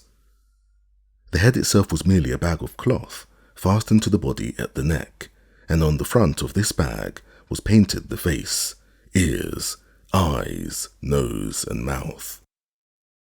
The Scarecrow's face was very interesting, for it bore a comical and yet winning expression. Although one eye was a bit larger than the other and ears were not mates, the Munchkin farmer who had made the Scarecrow had neglected to sew him together with close stitches, and therefore some of the straw with which he was stuffed was inclined to stick out between the seams. His hands consisted of padded white gloves, with the fingers long and rather limp, and on his feet he wore Munchkin boots of blue leather, with broad turns at the tops of them. The sawhorse was almost as curious as its rider. It had been rudely made, in the beginning to saw logs upon, so that its body was a short length of a log, and its legs were stout branches fitted into 4 holes made in the body. The tail was formed by a small branch that had been left on the log, while the head was a gnarled bump on one end of the body. 2 knots of wood formed the eyes, and the mouth was a gash chopped in the log. When the sawhorse first came to life, it had no ears at all, and so could not hear, but the boy who then owned him had whittled 2 ears out of bark and stuck them in the head, after which the sawhorse heard very distinctly. This queer wooden horse was a great favourite with Princess Ozma, who had caused the bottom of its legs to be shod with plates of gold, so the wood would not wear away. Its saddle was made of cloth of gold, richly encrusted with precious gems. It had never worn a bridle. As the Scarecrow came in sight of the party of travellers, he reined in his wooden steed and dismounted, greeting the Shaggy Man with a smiling nod. Then he turned to stare at the Patchwork Girl in wonder, while she in turn stared at him. "Shags," he whispered, drawing the Shaggy Man aside. "Pat me into shape, there's a good fellow." While his friend punched and patted the Scarecrow's body to smooth out the humps, Scraps turned to Ojo and whispered, "Roll me out, please. I've sagged down dreadfully from walking so much, and men like to see a stately figure." She fell upon the ground, and the boy rolled her back and forth like a rolling pin, until the cotton had filled all the spaces in her patchwork covering, and the body had lengthened to its fullest extent. Scraps and the Scarecrow both finished their hasty toilettes at the same time, and again they faced each other. "Allow me, Miss Patchwork," said the Shaggy Man, "to present my friend, the Right Royal Scarecrow of Oz." "Scarecrow, this is Miss Scraps Patches. Scraps, this is the Scarecrow. Scarecrow, Scraps. Scraps, Scarecrow." They both bowed with much dignity. "Forgive me for starting so rudely," said the Scarecrow, "but you are the most beautiful sight my eyes have ever beheld." "That is a high compliment from one who is himself so beautiful," murmured Scraps, casting down her suspender-button eyes by lowering her head.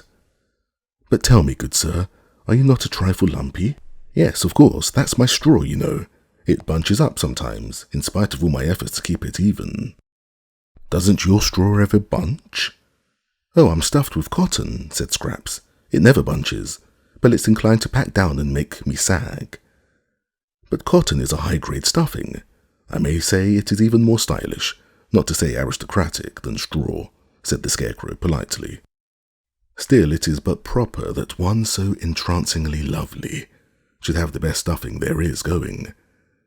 I'm so glad I've met you, Miss Scraps. Introduce us again, Shaggy."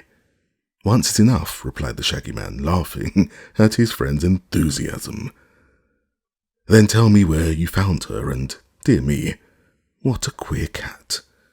What are you made of, gelatine?" "Pure glass," answered the cat, proud to have attracted the Scarecrow's attention. "I am much more beautiful than the Patchwork Girl. I'm transparent, and Scraps isn't. I've pink brains, you can see 'em work, and I've a ruby heart, finely polished, while Scraps hasn't any heart at all. "No more have I," said the Scarecrow, shaking hands with Scraps as if to congratulate her on the fact. "I've a friend, the Tin Woodman, who has a heart, but I find I get along pretty well without one. And so, well, here's a little Munchkin boy too. Shake hands, my little man, how are you?" Ojo placed his hand in the flabby stuffed glove that served the Scarecrow for a hand, and the Scarecrow pressed it so cordially that the straw in his glove crackled. Meantime, the Woozy had approached the Sawhorse and begun to sniff at it. The Sawhorse resented this familiarity, and with a sudden kick, pounded the Woozy squarely on its head with one gold-shod foot. "Take that, you monster!" it cried angrily. The Woozy never even winked. "To be sure," he said, "I'll take anything I have to. But don't make me angry, you wooden beast, or my eyes will flash fire and burn you up." The Sawhorse rolled its knot eyes wickedly and kicked again, but the Woozy trotted away and said to the Scarecrow, "What a sweet disposition that creature has! I advise you to chop it up for kindling wood and use me to ride upon. My back is flat and you can't fall off." "I think the trouble is that you haven't been properly introduced," said the Scarecrow, regarding the Woozy with much wonder. For he had never seen such a queer animal before. The Sawhorse is the favourite steed of Princess Ozma, the ruler of the land of Oz, and he lives in a stable decorated with pearls and emeralds at the rear of the royal palace. He is swift as the wind, untiring, and is kind to his friends. All the people of Oz respect the Sawhorse highly, and when I visit Ozma, she sometimes allows me to ride him, as I am doing today. Now you know what an important personage the Sawhorse is, and if someone, perhaps yourself, will tell me your name, your rank and station, and your history, it will give me pleasure to relate them to the Sawhorse. This will lead to mutual respect and friendship."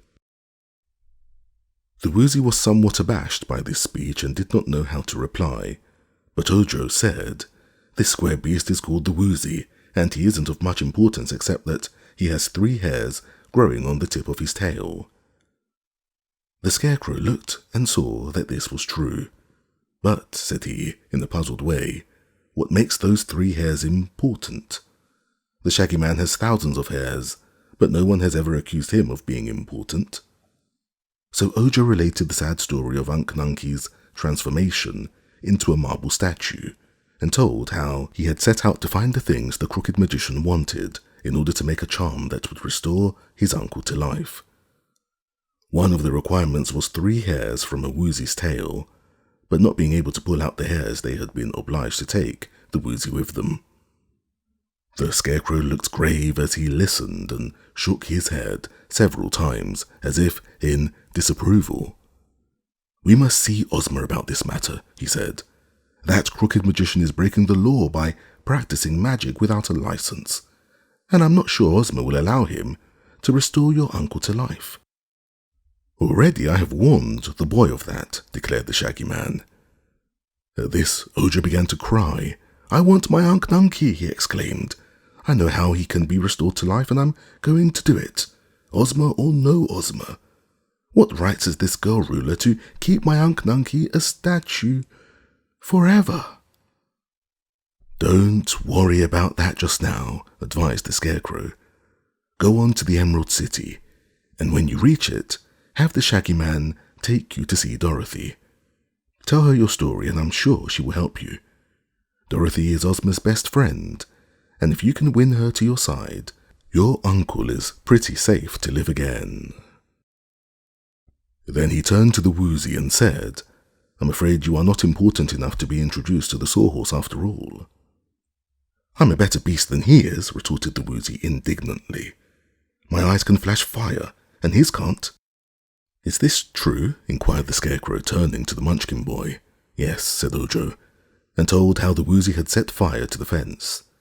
"Have you any other accomplishments?" asked the Scarecrow. "I have a most terrible growl, that is, sometimes," said the Woozy, as Scraps laughed merrily, and the Shaggy Man smiled. But the Patchwork Girl's laugh made the Scarecrow forget all about the Woozy. He said to her, "What an admirable young lady you are, and what jolly good company. We must be better acquainted, for never before have I met a girl with such exquisite colouring or such natural, artless manners." "No wonder they call you the Wise Scarecrow," replied Scraps. "When you arrive at the Emerald City, I will see you again," continued the Scarecrow. "Just now, I am going to call upon an old friend, an ordinary young lady named Ginger, who has promised to repaint my left ear for me. You may have noticed that the paint on my left ear has peeled off and faded, which affects my hearing on that side. Ginger always fixes me up when I get weather-worn." "When do you expect to return to the Emerald City?" asked the Shaggy Man. "I'll be there this evening, for I'm anxious to have a long talk with Miss Scraps. How is it, Sawhorse? Are you equal to a swift run?" "Anything that suits you suits me," returned the wooden horse. So the Scarecrow mounted to the jeweled saddle and waved his hat when the Sawhorse darted away so swiftly that they were out of sight in an instant. Chapter 14. Ojo Breaks the Law. "What a queer man," remarked the Munchkin boy, when the party had resumed its journey. "And so nice and polite," added Scraps, bobbing her head. "I think he is the handsomest man I've ever seen since I came to life." "Handsome is as handsome does," quoted the Shaggy Dog, "but we must admit that no living scarecrow is handsomer. The chief merit of my friend is that he is a great thinker, and in Oz it is considered good policy to follow his advice." "I didn't notice any brains in his head," observed the Glass Cat.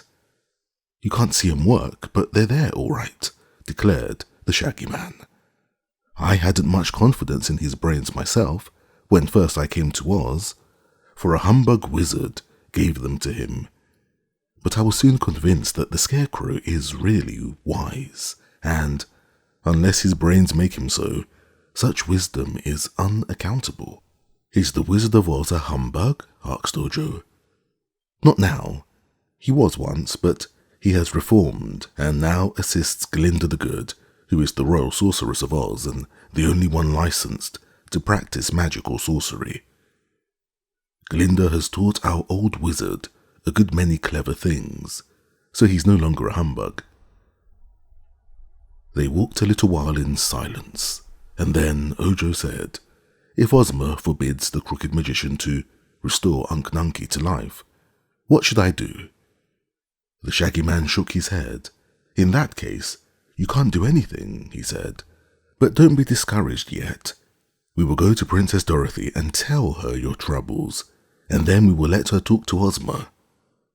Dorothy has the kindest little heart in the world, and she has been through so many troubles herself that she is sure to sympathize with you." "Is Dorothy the little girl who came here from Kansas?" asked the boy.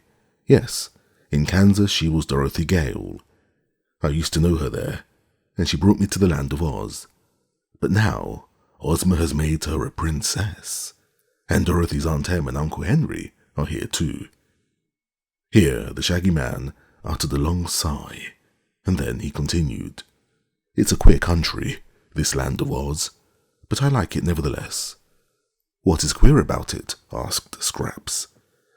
"You, for instance," said he. "Did you see no girls as beautiful as I am in your own country?" she inquired. "None with the same gorgeous variegated beauty," he confessed. "In America, a girl stuffed with cotton wouldn't be alive, nor would anyone think of making a girl out of a patchwork quilt." "What a queer country America must be," she exclaimed in great surprise. "The Scarecrow, whom you say is wise, told me I am the most beautiful creature he has ever seen." "I know, and perhaps you are, from a Scarecrow point of view," replied the Shaggy Man. But why he smiled as he said it, Scraps could not imagine. As they drew nearer to the Emerald City, the travellers were filled with admiration for the splendid scenery they beheld. Handsome houses stood on both sides of the road, and each had a green lawn before it, as well as a pretty flower garden. "In another hour," said the Shaggy Man, "we shall come in sight of the walls of the royal city." He was walking ahead with Scraps, and behind them came the Woozy and the glass cat. Ojo had lagged behind, for, in spite of the warnings he had received, the boy's eyes were fastened on the clover that bordered the road of yellow bricks, and he was eager to discover if such a thing as a six-leaved clover really existed. Suddenly he stopped short and bent over to examine the ground more closely. Yes, here at last was a clover with 6 spreading leaves. He counted them carefully to make sure. In an instant his heart leaped with joy, for this was one of the important things he had come for, one of the things that would restore dear Unc Nunkie to life. He glanced ahead and saw that none of his companions was looking back. Neither were any other people about, for it was midway between 2 houses. The temptation was too strong to be resisted. I might search for weeks and weeks and never find another 6-leaved clover, he told himself, and quickly, plucking the stem from the plant, he placed the prized clover in his basket, covering it with the other things he carried there. Then, trying to look as if nothing had happened, he hurried forward and overtook his comrades. The Emerald City, which is the most splendid as well as the most beautiful city in any fairyland, is surrounded by a high, thick wall of green marble, polished smooth and set with glistening emeralds. There are 4 gates, one facing the Munchkin Country, one facing the country of the Winkies, one facing the country of the Quadlings, and one facing the country of the Gillikins. The Emerald City lies directly in the center of these 4 important countries of Oz. The gates had bars of pure gold, and on either side of each gateway were built high towers from which floated gay banners. Other towers were set at distances along the walls, which were broad enough for 4 people to walk abreast upon. This enclosure, all green and gold and glittering with precious gems, was indeed a wonderful sight to greet our travellers, who first observed it from the top of a little hill, but beyond the wall was the vast city it surrounded, and hundreds of jewelled spires, domes and minarets, flaunting flags and banners, reared their crests far above the towers of the gateways. In the centre of the city, our friends could see the tops of many magnificent trees, some nearly as tall as the spires of the buildings, and the Shaggy Man told them that these trees were in the royal gardens of Princess Ozma. They stood a long time on the hilltop, feasting their eyes on the splendour of the Emerald City. "Whee!" exclaimed Scraps, clasping her padded hand in ecstasy. "That'll do for me to live in, all right. No more of the Munchkin Country for these patches, and no more of the crooked magician."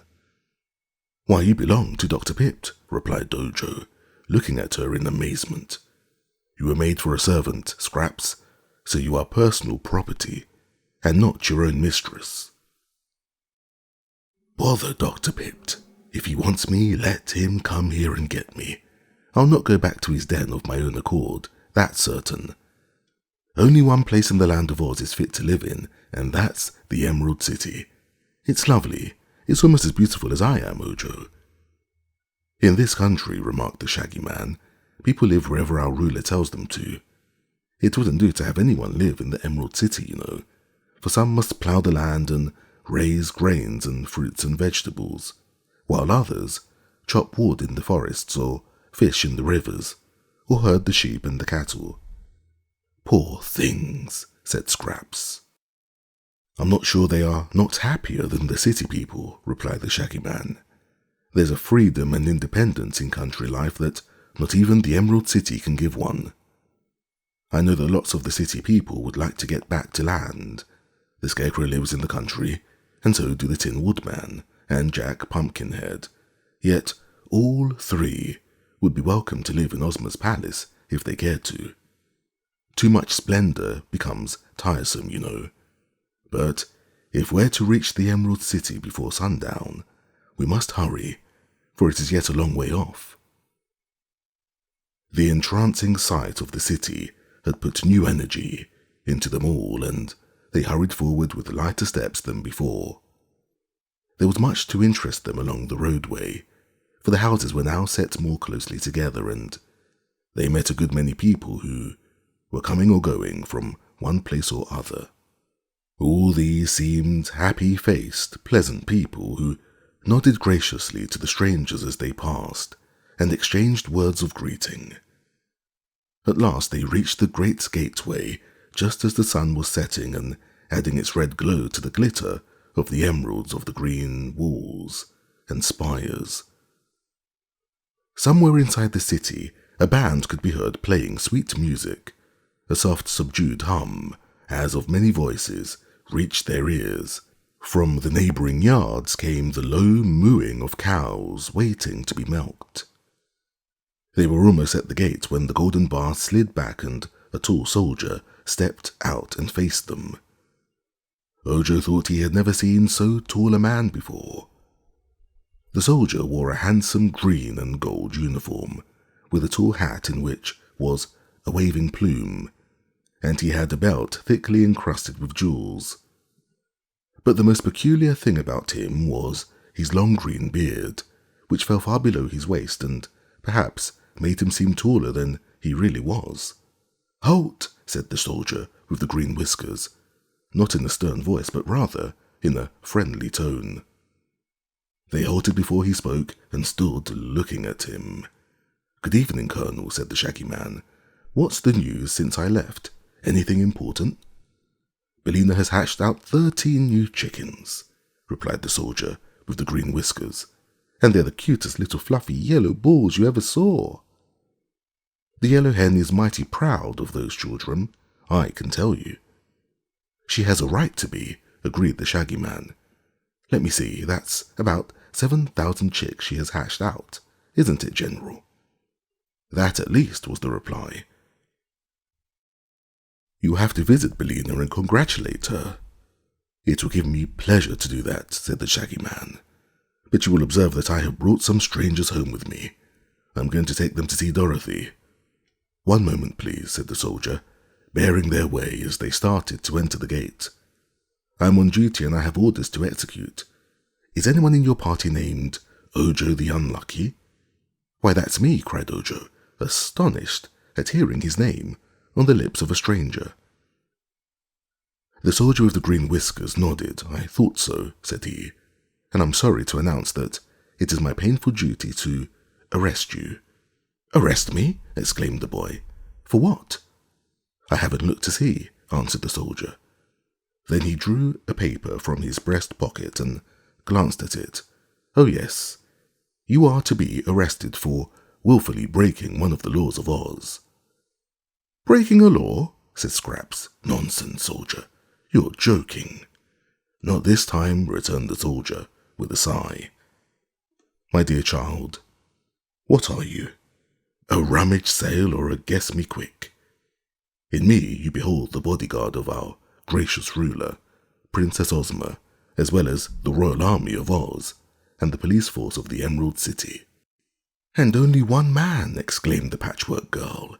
"Only one, and plenty enough.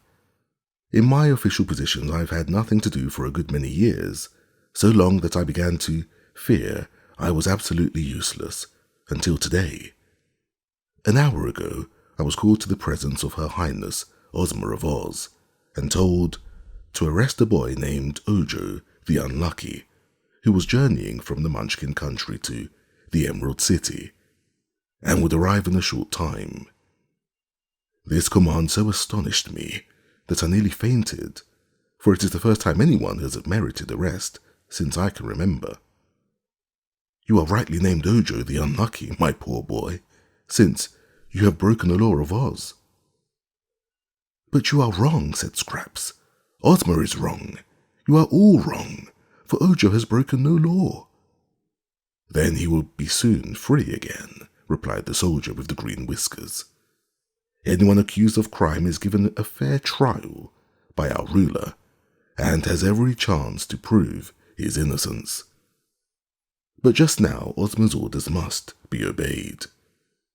With this he took from his pocket a pair of handcuffs made of gold and set with rubies and diamonds, and these he snapped over Ojo's wrists.